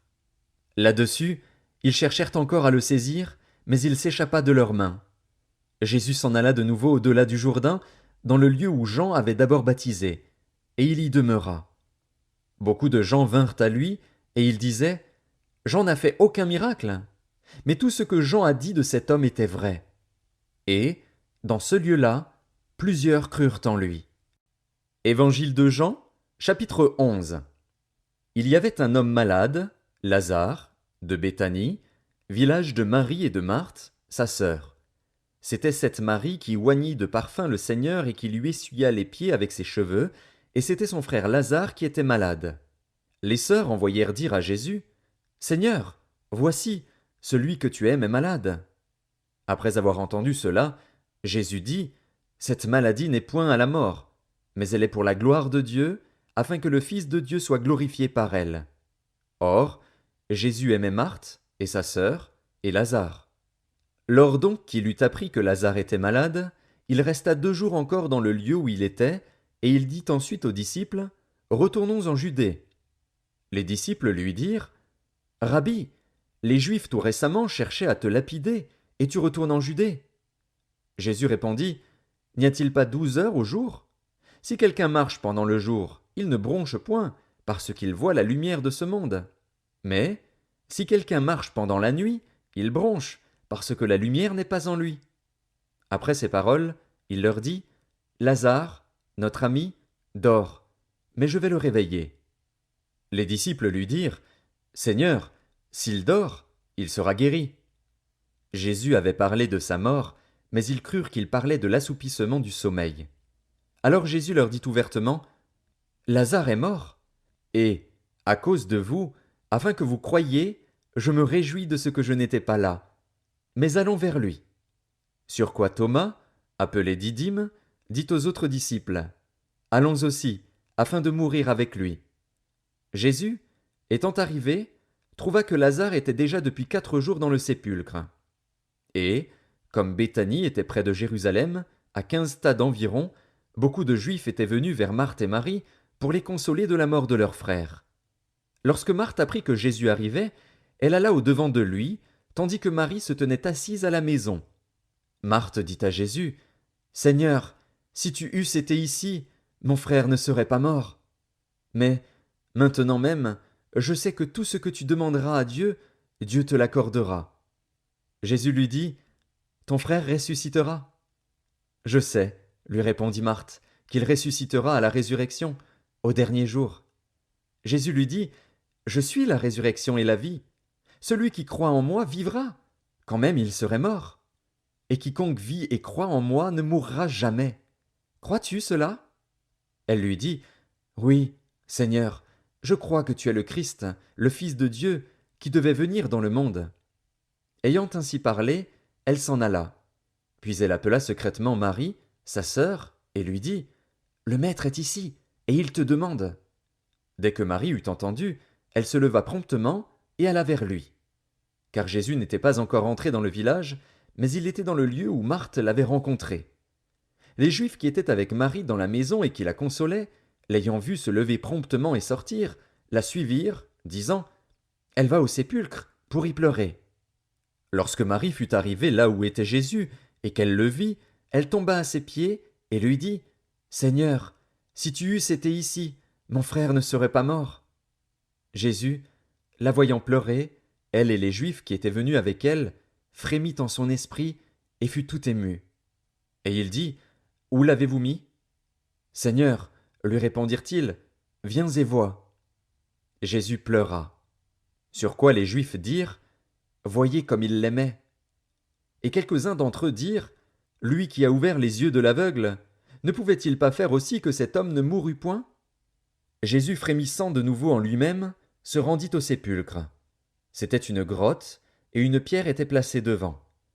Jésus dit « Ôtez la pierre. » Marthe, la sœur du mort, lui dit « Seigneur, il sent déjà, car il y a 4 jours qu'il est là. » Jésus lui dit « Ne t'ai-je pas dit que, si tu crois, tu verras la gloire de Dieu ?» Ils ôtèrent donc la pierre. Et Jésus leva les yeux en haut et dit « Père, je te rends grâce de ce que tu m'as exaucé. Pour moi, je savais que tu m'exauces toujours, mais j'ai parlé à cause de la foule qui m'entoure, afin qu'ils croient que c'est toi qui m'as envoyé. » Ayant dit cela, il cria d'une voix forte « Lazare, sors !» Et le mort sortit, les pieds et les mains liés de bandes, et le visage enveloppé d'un linge. Jésus leur dit « Déliez-le et laissez-le aller. » Plusieurs des Juifs qui étaient venus vers Marie, et qui virent ce que fit Jésus, crurent en lui. Mais quelques-uns d'entre eux allèrent trouver les pharisiens, et leur dirent ce que Jésus avait fait. Alors les principaux sacrificateurs et les pharisiens assemblèrent le Sanhédrin, et dirent « Que ferons-nous? Car cet homme fait beaucoup de miracles. Si nous le laissons faire, tous croiront en lui, et les Romains viendront détruire et notre ville et notre nation. » L'un d'eux, Caïphe, qui était souverain sacrificateur cette année-là, leur dit « Vous n'y entendez rien. Vous ne réfléchissez pas qu'il est dans votre intérêt qu'un seul homme meure pour le peuple et que la nation entière ne périsse pas. » Or, il ne dit pas cela de lui-même, mais étant souverain sacrificateur cette année-là, il prophétisa que Jésus devait mourir pour la nation. Et ce n'était pas pour la nation seulement, c'était aussi afin de réunir en un seul corps les enfants de Dieu dispersés. Dès ce jour, ils résolurent de le faire mourir. C'est pourquoi Jésus ne se montra plus ouvertement parmi les Juifs, mais il se retira dans la contrée voisine du désert, dans une ville appelée Éphraïm, et là il demeurait avec ses disciples. La Pâque des Juifs était proche, et beaucoup de gens du pays montèrent à Jérusalem avant la Pâque pour se purifier. Ils cherchaient Jésus, et ils se disaient les uns aux autres dans le temple, « Que vous en semble? Ne viendra-t-il pas à la fête ?» Or, les principaux sacrificateurs et les pharisiens avaient donné l'ordre que, si quelqu'un savait où il était, il le déclarât, afin qu'on se saisît de lui. Évangile de Jean, chapitre 12. 6 jours avant la Pâque, Jésus arriva à Béthanie, où était Lazare, qu'il avait ressuscité des morts. Là, on lui fit un souper. Marthe servait, et Lazare était un de ceux qui se trouvaient à table avec lui. Marie, ayant pris une livre d'un parfum de nard pur de grand prix, oignit les pieds de Jésus, et elle lui essuya les pieds avec ses cheveux. Et la maison fut remplie de l'odeur du parfum. Un de ses disciples, Judas Iscariote, fils de Simon, celui qui devait le livrer, dit « Pourquoi n'a-t-on pas vendu ce parfum 300 deniers pour les donner aux pauvres ?» Il disait cela, non qu'il se mît en peine des pauvres, mais parce qu'il était voleur et que, tenant la bourse, il prenait ce qu'on y mettait. Mais Jésus dit « Laisse-la garder ce parfum pour le jour de ma sépulture. Vous avez toujours les pauvres avec vous, mais vous ne m'avez pas toujours. » Une grande multitude de Juifs apprirent que Jésus était à Béthanie, et ils y vinrent, non pas seulement à cause de lui, mais aussi pour voir Lazare, qu'il avait ressuscité des morts. Les principaux sacrificateurs délibérèrent de faire mourir aussi Lazare, parce que beaucoup de Juifs se retiraient d'eux à cause de lui et croyaient en Jésus. Le lendemain, une foule nombreuse de gens venus à la fête, ayant entendu dire que Jésus se rendait à Jérusalem, prirent des branches de palmier et allèrent au-devant de lui en criant « Hosanna! Béni soit celui qui vient au nom du Seigneur! le roi d'Israël. Jésus trouva un ânon et s'assit dessus, selon ce qui est écrit: Ne crains point, fille de Sion. Voici, ton roi vient, assis sur le petit d'une ânesse. Ses disciples ne comprirent pas d'abord ces choses. Mais, lorsque Jésus eut été glorifié, ils se souvinrent qu'elles étaient écrites de lui et qu'il les avait été accomplies à son égard. Tous ceux qui étaient avec Jésus, quand il appela Lazare du sépulcre et le ressuscita des morts, lui rendaient témoignage. Et la foule vint au-devant de lui, parce qu'elle avait appris qu'il avait fait ce miracle. Les pharisiens se dirent donc les uns aux autres: Vous voyez que vous ne gagnez rien. Voici, le monde est allé après lui. Quelques Grecs, du nombre de ceux qui étaient montés pour adorer pendant la fête, s'adressèrent à Philippe, de Bethsaïda en Galilée, et lui dirent avec instance: Seigneur, nous voudrions voir Jésus. Philippe alla le dire à André, puis André et Philippe le dirent à Jésus. Jésus leur répondit: L'heure est venue où le Fils de l'homme doit être glorifié. En vérité, je vous le dis, si le grain de blé qui est tombé en terre ne meurt, il reste seul. Mais, s'il meurt, il porte beaucoup de fruits.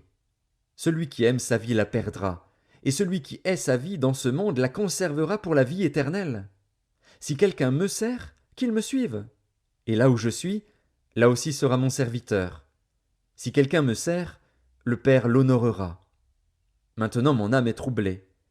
Et que dirai-je? Père, délivre-moi de cette heure. Mais c'est pour cela que je suis venu jusqu'à cette heure. Père, glorifie ton nom. Et une voix vint du ciel. Je l'ai glorifié, et je le glorifierai encore. La foule qui était là, et qui avait entendu, disait que c'était un tonnerre. D'autres disaient: Un ange lui a parlé. Jésus dit: Ce n'est pas à cause de moi que cette voix s'est fait entendre, c'est à cause de vous. Maintenant a lieu le jugement de ce monde. Maintenant le prince de ce monde sera jeté dehors. Et moi, quand j'aurai été élevé de la terre, j'attirerai tous les hommes à moi. En parlant ainsi, il indiquait de quelle mort il devait mourir. La foule lui répondit: Nous avons appris par la loi que le Christ demeure éternellement. Comment donc dis-tu: Il faut que le Fils de l'homme soit élevé? Qui est ce Fils de l'homme? Jésus leur dit: La lumière est encore pour un peu de temps au milieu de vous. Marchez, pendant que vous avez la lumière, afin que les ténèbres ne vous surprennent point. Celui qui marche dans les ténèbres ne sait où il va. Pendant que vous avez la lumière, croyez en la lumière, afin que vous soyez des enfants de lumière. Jésus dit ces choses, puis il s'en alla et se cacha loin d'eux. Malgré tant de miracles qu'il avait faits en leur présence, ils ne croyaient pas en lui, afin que s'accomplît la parole qu'Ésaïe, le prophète, a prononcée: Seigneur, qui a cru à notre prédication? Et à qui le bras du Seigneur a-t-il été révélé? Aussi ne pouvaient-ils croire, parce qu'Ésaïe a dit encore: Il a aveuglé leurs yeux, et il a endurci leur cœur, de peur qu'ils ne voient des yeux, qu'ils ne comprennent du cœur, qu'ils ne se convertissent, et que je ne les guérisse. Ésaïe dit ces choses lorsqu'il vit sa gloire, et qu'il parla de lui. Cependant, même parmi les chefs, plusieurs crurent en lui. Mais, à cause des pharisiens, ils n'en faisaient pas l'aveu, dans la crainte d'être exclus de la synagogue. Car ils aimèrent la gloire des hommes plus que la gloire de Dieu. Or, Jésus s'était écrié: Celui qui croit en moi croit, non pas en moi, mais en celui qui m'a envoyé. Et celui qui me voit, voit celui qui m'a envoyé. Je suis venu comme une lumière dans le monde, afin que quiconque croit en moi ne demeure pas dans les ténèbres. Si quelqu'un entend mes paroles et ne les garde point, ce n'est pas moi qui le juge, car je suis venu non pour juger le monde, mais pour sauver le monde.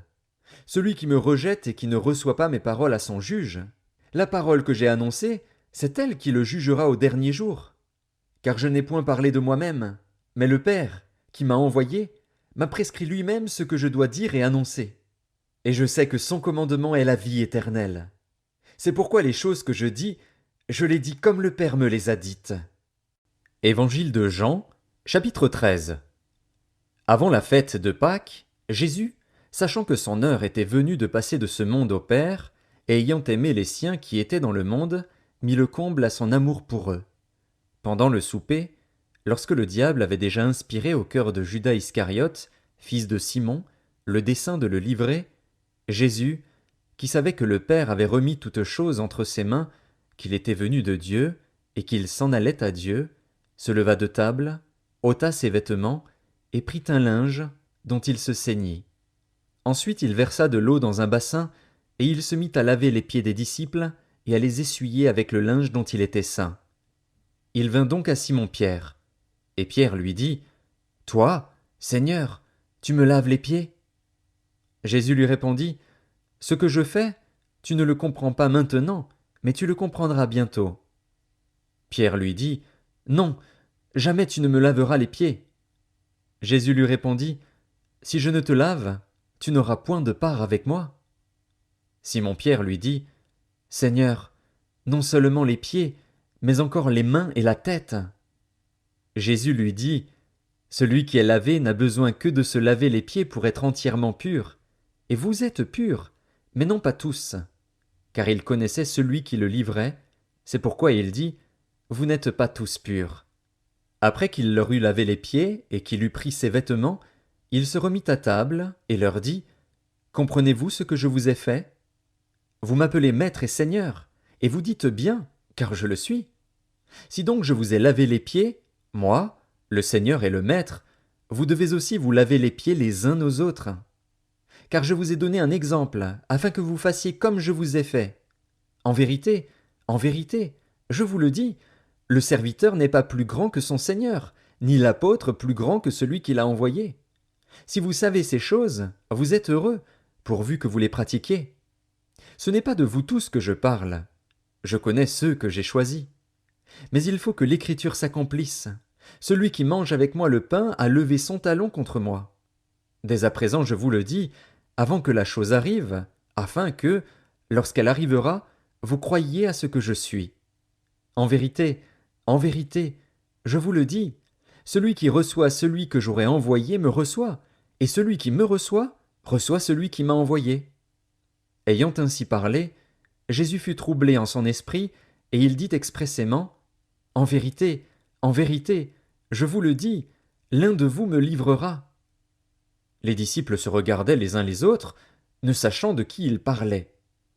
Un des disciples, celui que Jésus aimait, était couché sur le sein de Jésus. Simon-Pierre lui fit signe de demander qui était celui dont parlait Jésus. Et ce disciple, s'étant penché sur la poitrine de Jésus, lui dit, « Seigneur, qui est-ce » Jésus répondit, « C'est celui à qui je donnerai le morceau trempé. » Et, ayant trempé le morceau, il le donna à Judas, fils de Simon, l'Iscariote. Dès que le morceau fut donné, Satan entra dans Judas. Jésus lui dit, « Ce que tu fais, fais-le promptement. » Mais aucun de ceux qui étaient à table ne comprit pourquoi il lui disait cela, car quelques-uns pensaient que, comme Judas avait la bourse, Jésus voulait lui dire, « Achète ce dont nous avons besoin pour la fête », ou qu'il lui commandait de donner quelque chose aux pauvres. Judas, ayant pris le morceau, se hâta de sortir. Il était nuit.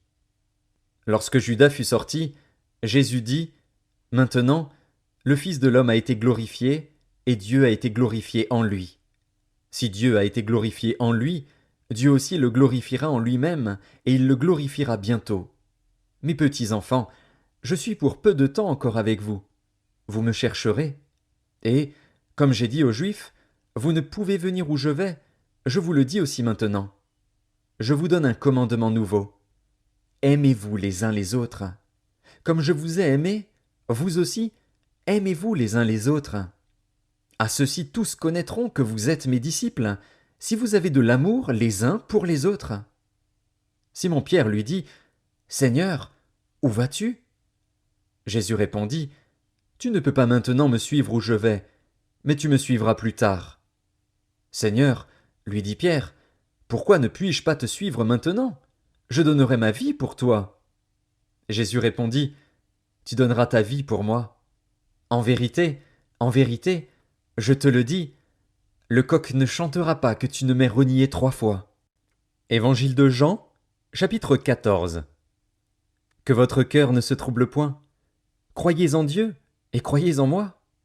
Il y a plusieurs demeures dans la maison de mon Père. Si cela n'était pas, je vous l'aurais dit. je vais vous préparer une place.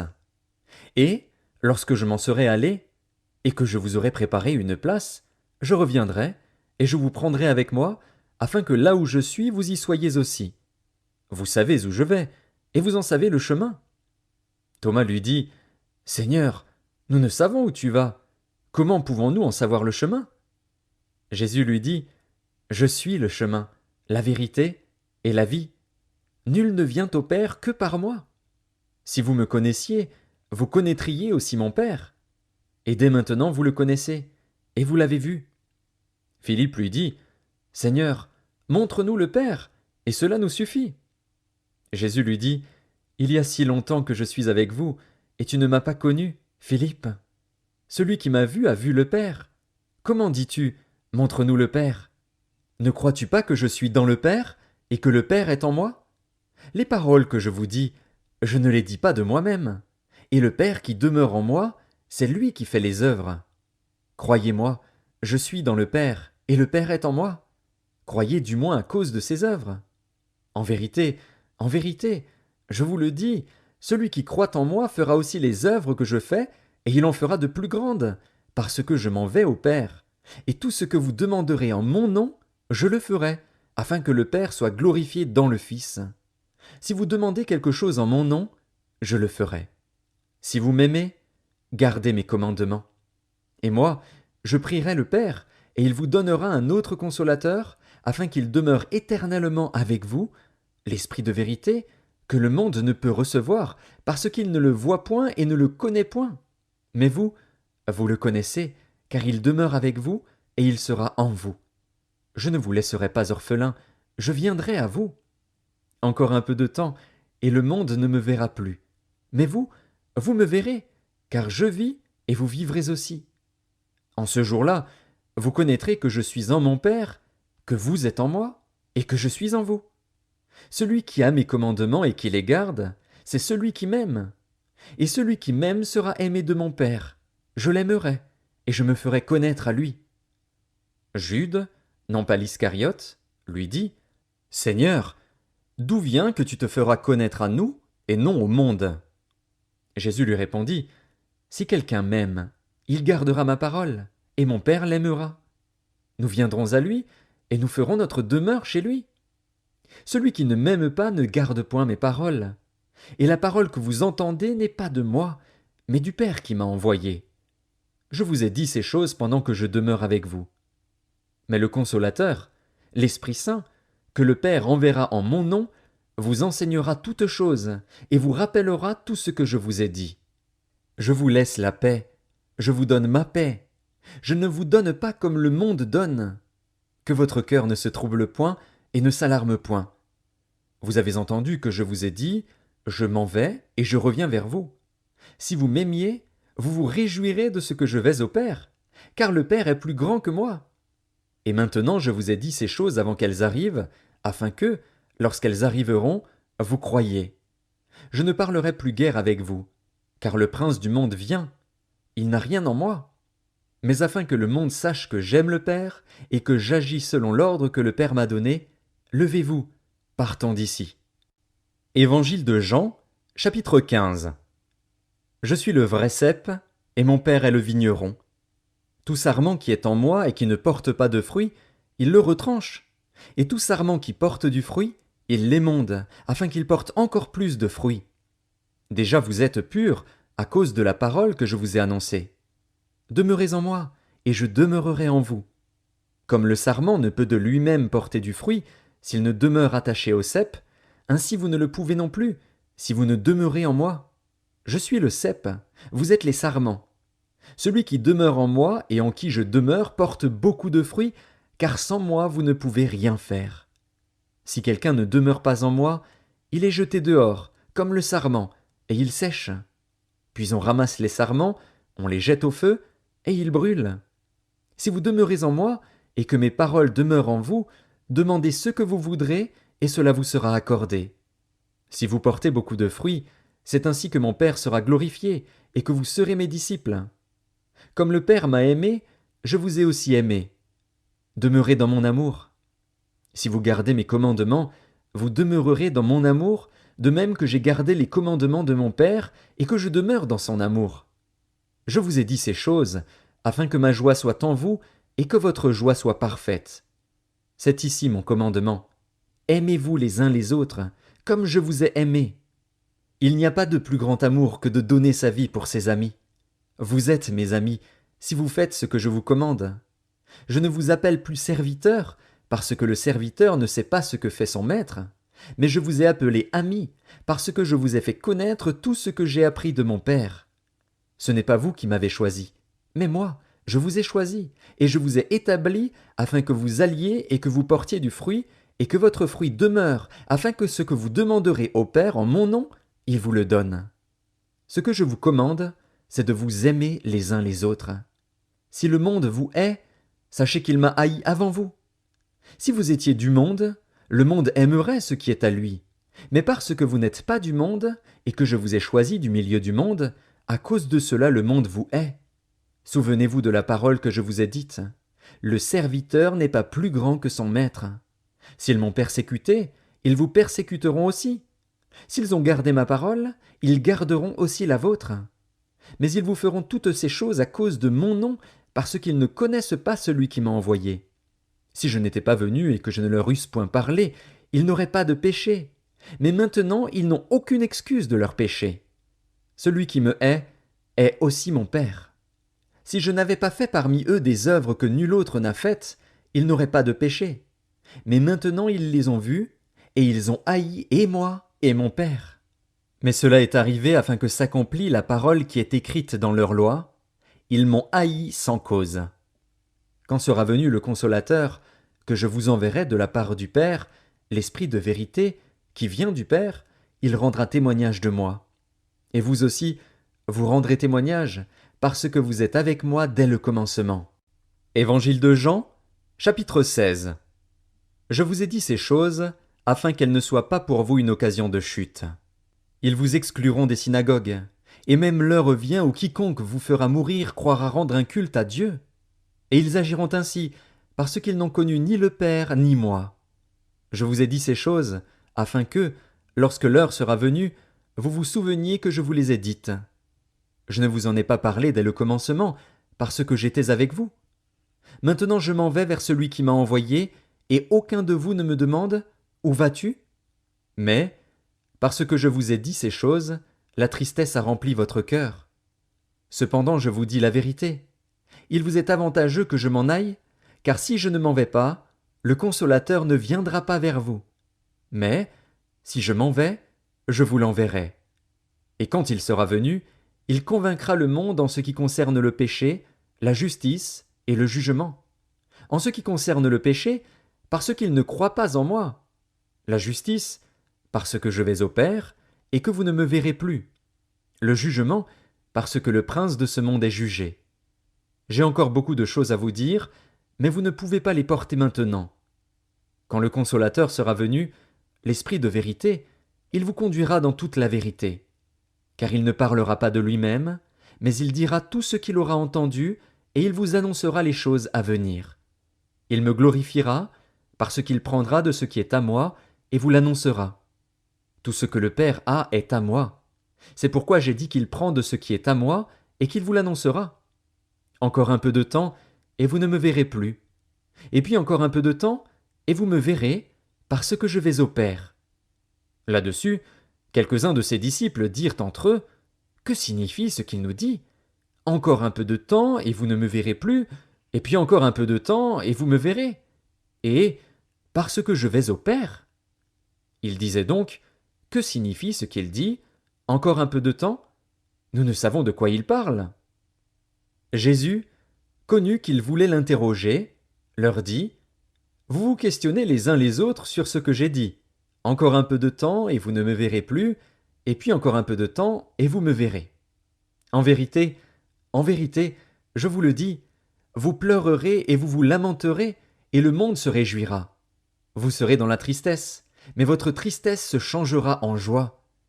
La femme, lorsqu'elle enfante, éprouve de la tristesse, parce que son heure est venue. Mais, lorsqu'elle a donné le jour à l'enfant, elle ne se souvient plus de la souffrance, à cause de la joie qu'elle a de ce qu'un homme est né dans le monde. Vous donc aussi, vous êtes maintenant dans la tristesse. Mais je vous reverrai, et votre cœur se réjouira, et nul ne vous ravira votre joie. En ce jour-là, vous ne m'interrogerez plus sur rien. En vérité, je vous le dis, ce que vous demanderez au Père, il vous le donnera en mon nom. Jusqu'à présent, vous n'avez rien demandé en mon nom. Demandez, et vous recevrez, afin que votre joie soit parfaite. Je vous ai dit ces choses en parabole. L'heure vient où je ne vous parlerai plus en parabole, mais où je vous parlerai ouvertement du Père. En ce jour, vous demanderez en mon nom, et je ne vous dis pas que je prierai le Père pour vous. Car le Père lui-même vous aime, parce que vous m'avez aimé, et que vous avez cru que je suis sorti de Dieu. Je suis sorti du Père, et je suis venu dans le monde. Maintenant je quitte le monde, et je vais au Père. Ses disciples lui dirent, Voici, maintenant tu parles ouvertement, et tu n'emploies aucune parabole. Maintenant nous savons que tu sais toutes choses, et que tu n'as pas besoin que personne t'interroge. C'est pourquoi nous croyons que tu es sorti de Dieu. Jésus leur répondit, Vous croyez maintenant. Voici, l'heure vient, et elle est déjà venue, où vous serez dispersés chacun de son côté, et où vous me laisserez seul. Mais je ne suis pas seul, car le Père est avec moi. Je vous ai dit ces choses, afin que vous ayez la paix en moi. Vous aurez des tribulations dans le monde, mais prenez courage, j'ai vaincu le monde. Évangile de Jean, chapitre 17. Après avoir ainsi parlé, Jésus leva les yeux au ciel et dit, Père, l'heure est venue. Glorifie ton Fils, afin que ton Fils te glorifie, selon que tu lui as donné pouvoir sur toute chair, afin qu'il accorde la vie éternelle à tous ceux que tu lui as donnés.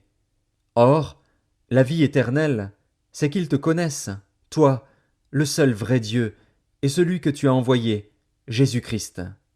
Je t'ai glorifié sur la terre, j'ai achevé l'œuvre que tu m'as donnée à faire. Et maintenant toi, Père, glorifie-moi auprès de toi-même de la gloire que j'avais auprès de toi avant que le monde fût. J'ai fait connaître ton nom aux hommes que tu m'as donnés du milieu du monde. Ils étaient à toi, et tu me les as donnés, et ils ont gardé ta parole. Maintenant ils ont connu que tout ce que tu m'as donné vient de toi. Car je leur ai donné les paroles que tu m'as données, et ils les ont reçues, et ils ont vraiment connu que je suis sorti de toi, et ils ont cru que tu m'as envoyé. C'est pour eux que je prie. Je ne prie pas pour le monde, mais pour ceux que tu m'as donnés, parce qu'ils sont à toi. Et tout ce qui est à moi est à toi, et ce qui est à toi est à moi. Et je suis glorifié en eux. Je ne suis plus dans le monde, et ils sont dans le monde, et je vais à toi. Père saint, garde en ton nom ceux que tu m'as donnés, afin qu'ils soient un comme nous. Lorsque j'étais avec eux dans le monde, je les gardais en ton nom. J'ai gardé ceux que tu m'as donnés, et aucun d'eux ne s'est perdu, sinon le fils de perdition, afin que l'écriture fût accomplie. Et maintenant je vais à toi, et je dis ces choses dans le monde, afin qu'ils aient en eux ma joie parfaite. Je leur ai donné ta parole, et le monde les a haïs, parce qu'ils ne sont pas du monde, comme moi je ne suis pas du monde. Je ne te prie pas de les ôter du monde, mais de les préserver du mal. Ils ne sont pas du monde, comme moi je ne suis pas du monde. Sanctifie-les par ta vérité, ta parole est la vérité.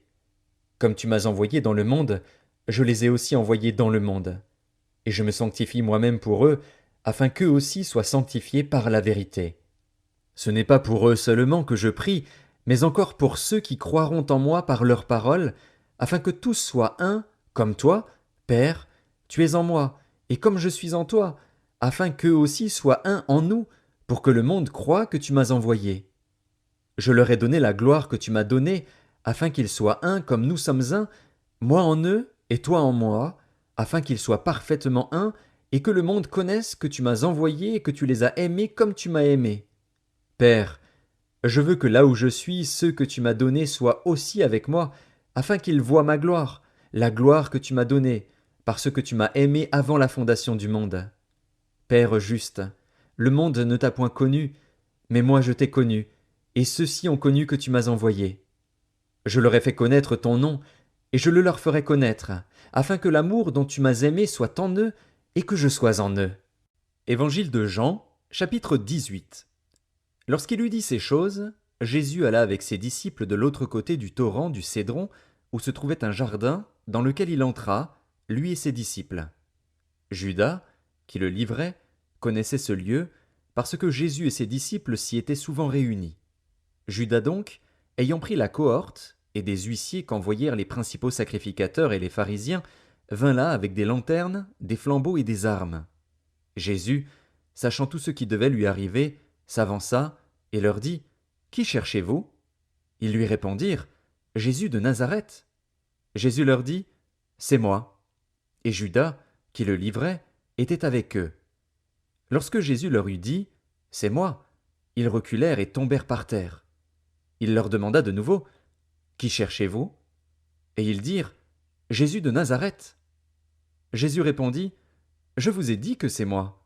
Si donc c'est moi que vous cherchez, laissez aller ceux-ci. » Il dit cela afin que s'accomplît la parole qu'il avait dite « Je n'ai perdu aucun de ceux que tu m'as donnés. » Simon-Pierre, qui avait une épée, la tira, frappa le serviteur du souverain sacrificateur et lui coupa l'oreille droite. Ce serviteur s'appelait Malchus. Jésus dit à Pierre « Remets ton épée dans le fourreau. Ne boirai-je pas la coupe que le Père m'a donnée à boire ?» La cohorte, le tribun et les huissiers des Juifs se saisirent alors de Jésus et le lièrent. Ils l'emmenèrent d'abord chez Anne, car il était le beau-père de Caïphe, qui était souverain sacrificateur cette année-là. Et Caïphe était celui qui avait donné ce conseil aux Juifs: il est avantageux qu'un seul homme meure pour le peuple. Simon-Pierre, avec un autre disciple, suivait Jésus. Ce disciple était connu du souverain sacrificateur, et il entra avec Jésus dans la cour du souverain sacrificateur.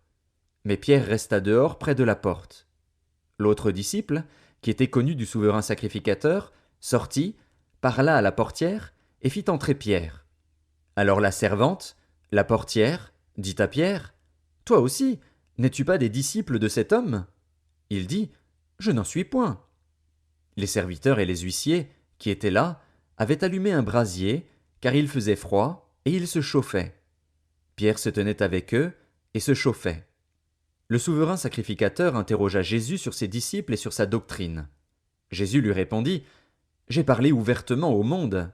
J'ai toujours enseigné dans la synagogue et dans le temple, où tous les Juifs s'assemblent, et je n'ai rien dit en secret. Pourquoi m'interroges-tu ?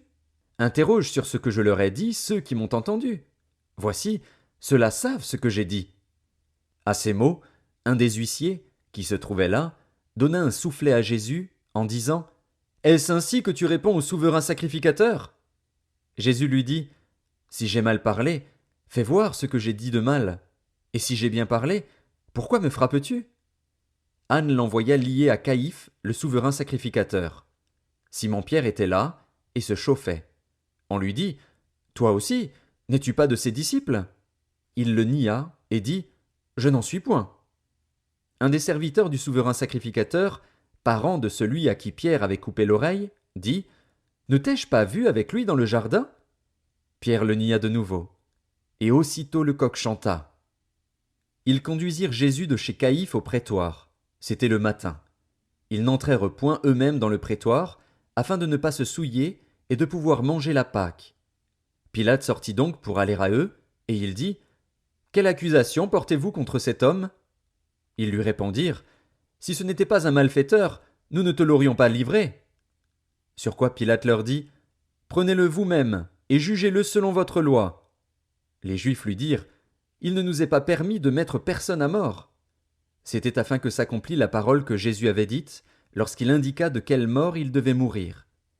Pilate rentra dans le prétoire, appela Jésus, et lui dit « Es-tu le roi des Juifs ?» Jésus répondit « Est-ce de toi-même que tu dis cela, ou d'autres te l'ont-ils dit de moi ?» Pilate répondit « Moi, suis-je juif ? Ta nation et les principaux sacrificateurs t'ont livré à moi. Qu'as-tu fait ?» Mon royaume n'est pas de ce monde, répondit Jésus. Si mon royaume était de ce monde, mes serviteurs auraient combattu pour moi afin que je ne fusse pas livré aux Juifs. Mais maintenant mon royaume n'est point d'ici-bas. Pilate lui dit « Tu es donc roi ?»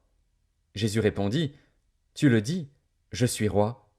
Je suis né et je suis venu dans le monde pour rendre témoignage à la vérité. Quiconque est de la vérité écoute ma voix. » Pilate lui dit « Qu'est-ce que la vérité ?» Après avoir dit cela, il sortit de nouveau pour aller vers les Juifs, et il leur dit « Je ne trouve aucun crime en lui. Mais Comme c'est parmi vous une coutume que je vous relâche quelqu'un à la fête de Pâques, voulez-vous que je vous relâche le roi des Juifs? Alors de nouveau tous s'écrièrent, non, pas lui, mais Barabbas. Or, Barabbas était un brigand. Évangile de Jean, chapitre 19. Alors Pilate prit Jésus et le fit battre de verges. Les soldats tressèrent une couronne d'épines qu'ils posèrent sur sa tête, et ils le revêtirent d'un manteau de pourpre. Puis, s'approchant de lui, ils disaient « Salut, roi des Juifs !» et ils lui donnaient des soufflets. Pilate sortit de nouveau et dit aux Juifs « Voici, je vous l'amène dehors, afin que vous sachiez que je ne trouve en lui aucun crime. » Jésus sortit donc, portant la couronne d'épines et le manteau de pourpre. Et Pilate leur dit « Voici l'homme. » Lorsque les principaux sacrificateurs et les huissiers le virent, ils s'écrièrent « Crucifie! Crucifie !» Pilate leur dit « Prenez-le vous-même et crucifiez-le, car moi, je ne trouve point de crime en lui. » Les Juifs lui répondirent « Nous avons une loi, et, selon notre loi, il doit mourir, parce qu'il s'est fait fils de Dieu. » Quand Pilate entendit cette parole, sa frayeur augmenta. Il rentra dans le prétoire, et il dit à Jésus « D'où es-tu » Mais Jésus ne lui donna point de réponse. Pilate lui dit « Est-ce à moi que tu ne parles pas? Ne sais-tu pas que j'ai le pouvoir de te crucifier et que j'ai le pouvoir de te relâcher ?» Jésus répondit « Tu n'aurais sur moi aucun pouvoir s'il ne t'avait été donné d'en haut. C'est pourquoi celui qui me livre à toi commet un plus grand péché. » Dès ce moment, Pilate cherchait à le relâcher. Mais les Juifs criaient « Si tu le relâches, tu n'es pas ami de César. Quiconque se fait roi se déclare contre César. » Pilate, ayant entendu ces paroles, amena Jésus dehors. Et il s'assit sur le tribunal, au lieu appelé le pavé, et en hébreu Gabbatha. C'était la préparation de la Pâque, et environ la 6e heure. Pilate dit aux Juifs « Voici votre roi. » Mais ils s'écrièrent « Ôte! Ôte! Crucifie-le » Pilate leur dit « Crucifierai-je votre roi ?» Les principaux sacrificateurs répondirent « Nous n'avons de roi que César. » Alors il le leur livra pour être crucifié. Ils prirent donc Jésus et l'emmenèrent. Jésus, portant sa croix, arriva au lieu du crâne, qui se nomme en hébreu Golgotha. C'est là qu'il fut crucifié, et 2 autres avec lui, un de chaque côté, et Jésus au milieu. Pilate fit une inscription, qu'il plaça sur la croix, et qui était ainsi conçue « Jésus de Nazareth, roi des Juifs ». Beaucoup de Juifs lurent cette inscription, parce que le lieu où Jésus fut crucifié était près de la ville. Elle était en hébreu, en grec et en latin. Les principaux sacrificateurs des Juifs dirent à Pilate « N'écris pas « Roi des Juifs », mais écris qu'il a dit « Je suis roi des Juifs ». Pilate répondit « Ce que j'ai écrit, je l'ai écrit. » Les soldats, après avoir crucifié Jésus, prirent ses vêtements, et ils en firent 4 parts, une part pour chaque soldat. Ils prirent aussi sa tunique, qui était sans couture, d'un seul tissu depuis le haut jusqu'en bas. Et ils dirent entre eux « Ne la déchirons pas, mais tirons au sort à qui elle sera. » Cela arriva afin que s'accomplisse cette parole de l'Écriture. Ils se sont partagés mes vêtements, et ils ont tiré au sort ma tunique. Voilà ce que firent les soldats. Près de la croix de Jésus se tenaient sa mère et la sœur de sa mère, Marie, femme de Clopas, et Marie de Magdala. Jésus, voyant sa mère, et auprès d'elle le disciple qu'il aimait, dit à sa mère « Femme, voilà ton fils. » Puis il dit au disciple « Voilà ta mère. » Et, dès ce moment, le disciple la prit chez lui. Après cela, Jésus, qui savait que tout était déjà consommé, dit, afin que l'écriture fût accomplie, « J'ai soif. » Il y avait là un vase plein de vinaigre. Les soldats en remplirent une éponge, et, l'ayant fixée à une branche d'hysope, ils l'approchèrent de sa bouche. Quand Jésus eut pris le vinaigre, il dit, « Tout est accompli. » Et, baissant la tête, il rendit l'esprit. Dans la crainte que les corps ne restassent sur la croix pendant le sabbat, car c'était la préparation, et ce jour de sabbat était un grand jour, les Juifs demandèrent à Pilate qu'on rompît les jambes aux crucifiés et qu'on les enlevât. Les soldats vinrent donc, et ils rompirent les jambes au premier, puis à l'autre qui avait été crucifié avec lui. S'étant approchés de Jésus, et le voyant déjà mort, ils ne lui rompirent pas les jambes. Mais un des soldats lui perça le côté avec une lance, et aussitôt il sortit du sang et de l'eau. Celui qui l'a vu en a rendu témoignage, et son témoignage est vrai. Et il sait qu'il dit vrai, afin que vous croyiez aussi. Ces choses sont arrivées, afin que l'écriture fût accomplie. Aucun de ces os ne sera brisé. Et ailleurs l'écriture dit encore, ils verront celui qu'ils ont percé. Après cela, Joseph d'Arimathée, qui était disciple de Jésus, mais en secret par crainte des Juifs, demanda à Pilate la permission de prendre le corps de Jésus. Et Pilate le permit. Il vint donc et prit le corps de Jésus. Nicodème, qui auparavant était allé de nuit vers Jésus, vint aussi, apportant un mélange d'environ 100 litres de myrrhe et d'aloès. Ils prirent donc le corps de Jésus et l'enveloppèrent de bandes avec les aromates, comme c'est la coutume d'ensevelir chez les Juifs. Or, il y avait un jardin dans le lieu où Jésus avait été crucifié, et dans le jardin un sépulcre neuf, où personne encore n'avait été mis. Ce fut là qu'ils déposèrent Jésus, à cause de la préparation des Juifs, parce que le sépulcre était proche. Évangile de Jean, chapitre 20. Le premier jour de la semaine, Marie de Magdala se rendit au sépulcre dès le matin, comme il faisait encore obscur. Et elle vit que la pierre était ôtée du sépulcre. Elle courut vers Simon-Pierre et vers l'autre disciple que Jésus aimait, et leur dit « Ils ont enlevé du sépulcre le Seigneur, et nous ne savons où ils l'ont mis. » Pierre et l'autre disciple sortirent et allèrent au sépulcre. Ils couraient tous deux ensemble. Mais l'autre disciple courut plus vite que Pierre et arriva le premier au sépulcre. S'étant baissé, il vit les bandes qui étaient à terre, cependant il n'entra pas. Simon-Pierre, qui le suivait, arriva et entra dans le sépulcre. Il vit les bandes qui étaient à terre, et le linge qu'on avait mis sur la tête de Jésus, non pas avec les bandes, mais plié dans un lieu à part. Alors l'autre disciple, qui était arrivé le premier au sépulcre, entra aussi. Et il vit, et il crut. Car il ne comprenait pas encore que, selon l'Écriture, Jésus devait ressusciter des morts. Et les disciples s'en retournèrent chez eux. Cependant Marie se tenait dehors près du sépulcre, et pleurait. Comme elle pleurait, elle se baissa pour regarder dans le sépulcre. Et elle vit 2 anges vêtus de blanc, assis à la place où avait été couché le corps de Jésus, l'un à la tête, l'autre aux pieds. Ils lui dirent « Femme, pourquoi pleures-tu » Elle leur répondit « Parce qu'ils ont enlevé mon Seigneur, et je ne sais où ils l'ont mis. » En disant cela, elle se retourna, et elle vit Jésus debout, mais elle ne savait pas que c'était Jésus. Jésus lui dit « Femme, pourquoi pleures-tu? Qui cherches-tu » Elle, pensant que c'était le jardinier, lui dit « Seigneur, si c'est toi qui l'as emporté, dis-moi où tu l'as mis, et je le prendrai. » Jésus lui dit « Marie. » Elle se retourna et lui dit en hébreu « Rabouni », c'est-à-dire « Maître. » Jésus lui dit « Ne me touche pas, car je ne suis pas encore monté vers mon Père. Mais va trouver mes frères, et dis-leur que je monte vers mon Père et votre Père, vers mon Dieu et votre Dieu. » Marie de Magdala alla annoncer aux disciples qu'elle avait vu le Seigneur et qu'il lui avait dit ces choses. Le soir de ce jour, qui était le premier de la semaine, les portes du lieu où se trouvaient les disciples étant fermées à cause de la crainte qu'ils avaient des Juifs, Jésus vint, se présenta au milieu d'eux et leur dit « La paix soit avec vous. » Et quand il eut dit cela, il leur montra ses mains et son côté. Les disciples furent dans la joie en voyant le Seigneur. Jésus leur dit de nouveau « La paix soit avec vous. Comme le Père m'a envoyé, moi aussi je vous envoie. » Après ces paroles, il souffla sur eux et leur dit « Recevez le Saint-Esprit.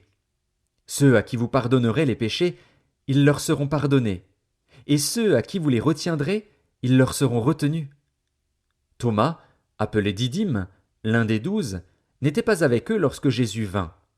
Les autres disciples lui dirent donc « Nous avons vu le Seigneur. » Mais il leur dit « Si je ne vois dans ses mains la marque des clous, et si je ne mets mon doigt dans la marque des clous, et si je ne mets ma main dans son côté, je ne croirai point. » 8 jours après, les disciples de Jésus étaient de nouveau dans la maison, et Thomas se trouvait avec eux. Jésus vint, les portes étant fermées, se présenta au milieu d'eux, et dit « La paix soit avec vous. » Puis il dit à Thomas « Avance ici ton doigt, et regarde mes mains. Avance aussi ta main, et mets-la dans mon côté, et ne sois pas incrédule, mais crois. Thomas lui répondit, Mon Seigneur et mon Dieu. Jésus lui dit, Parce que tu m'as vu, tu as cru.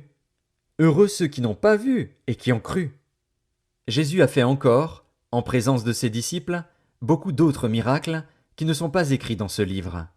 Mais ces choses ont été écrites afin que vous croyiez que Jésus est le Christ, le Fils de Dieu, et qu'en croyant vous ayez la vie en son nom. Évangile de Jean, chapitre 21. Après cela, Jésus se montra encore aux disciples sur les bords de la mer de Tibériade. Et voici de quelle manière il se montra. Simon-Pierre, Thomas, appelé Didyme, Nathanaël, de Cana en Galilée, les fils de Zébédée, et 2 autres disciples de Jésus étaient ensemble. Simon-Pierre leur dit, Je vais pêcher. Ils lui dirent, Nous allons aussi avec toi. Ils sortirent et montèrent dans une barque, et cette nuit-là ils ne prirent rien. Le matin étant venu, Jésus se trouva sur le rivage. Mais les disciples ne savaient pas que c'était Jésus. Jésus leur dit, Enfants, n'avez-vous rien à manger? Ils lui répondirent, Non. Il leur dit, Jetez le filet du côté droit de la barque, et vous trouverez. Ils le jetèrent donc, et ils ne pouvaient plus le retirer à cause de la grande quantité de poissons. Alors le disciple que Jésus aimait dit à Pierre, C'est le Seigneur. Et Simon-Pierre, dès qu'il eut entendu que c'était le Seigneur, mit son vêtement et sa ceinture, car il était nu, et se jeta dans la mer. Les autres disciples vinrent avec la barque, tirant le filet plein de poissons, car ils n'étaient éloignés de terre que d'environ 200 coudées. Lorsqu'ils furent descendus à terre, ils virent là des charbons allumés, du poisson dessus et du pain. Jésus leur dit, Apportez des poissons que vous venez de prendre. Simon-Pierre monta dans la barque et tira à terre le filet plein de 153 grands poissons, et quoiqu'il y en eût tant, le filet ne se rompit point. Jésus leur dit, Venez, mangez. Et aucun des disciples n'osait lui demander, Qui es-tu? Sachant que c'était le Seigneur. Jésus s'approcha, prit le pain, et leur en donna. Il fit de même du poisson. C'était déjà la 3e fois que Jésus se montrait à ses disciples depuis qu'il était ressuscité des morts. Après qu'ils eurent mangé, Jésus dit à Simon-Pierre, Simon, fils de Jonas, m'aimes-tu plus que ne m'aiment ceux-ci? Il lui répondit, Oui, Seigneur, tu sais que je t'aime. Jésus lui dit, Paie mes agneaux. Il lui dit une seconde fois, Simon, fils de Jonas, m'aimes-tu? Pierre lui répondit, Oui, Seigneur, tu sais que je t'aime. Jésus lui dit, Paie mes brebis. Il lui dit pour la 3e fois, Simon, fils de Jonas, m'aimes-tu? Pierre fut attristé de ce qu'il lui avait dit pour la 3e fois, M'aimes-tu? Et il lui répondit, Seigneur, tu sais toutes choses, tu sais que je t'aime. Jésus lui dit, Paie mes brebis. En vérité, je te le dis, quand tu étais plus jeune, tu te saignais toi-même, et tu allais où tu voulais. Mais quand tu seras vieux, tu étendras tes mains, et un autre te ceindra, et te mènera où tu ne voudras pas. Il dit cela pour indiquer par quelle mort Pierre glorifierait Dieu. Et ayant ainsi parlé, il lui dit, Suis-moi.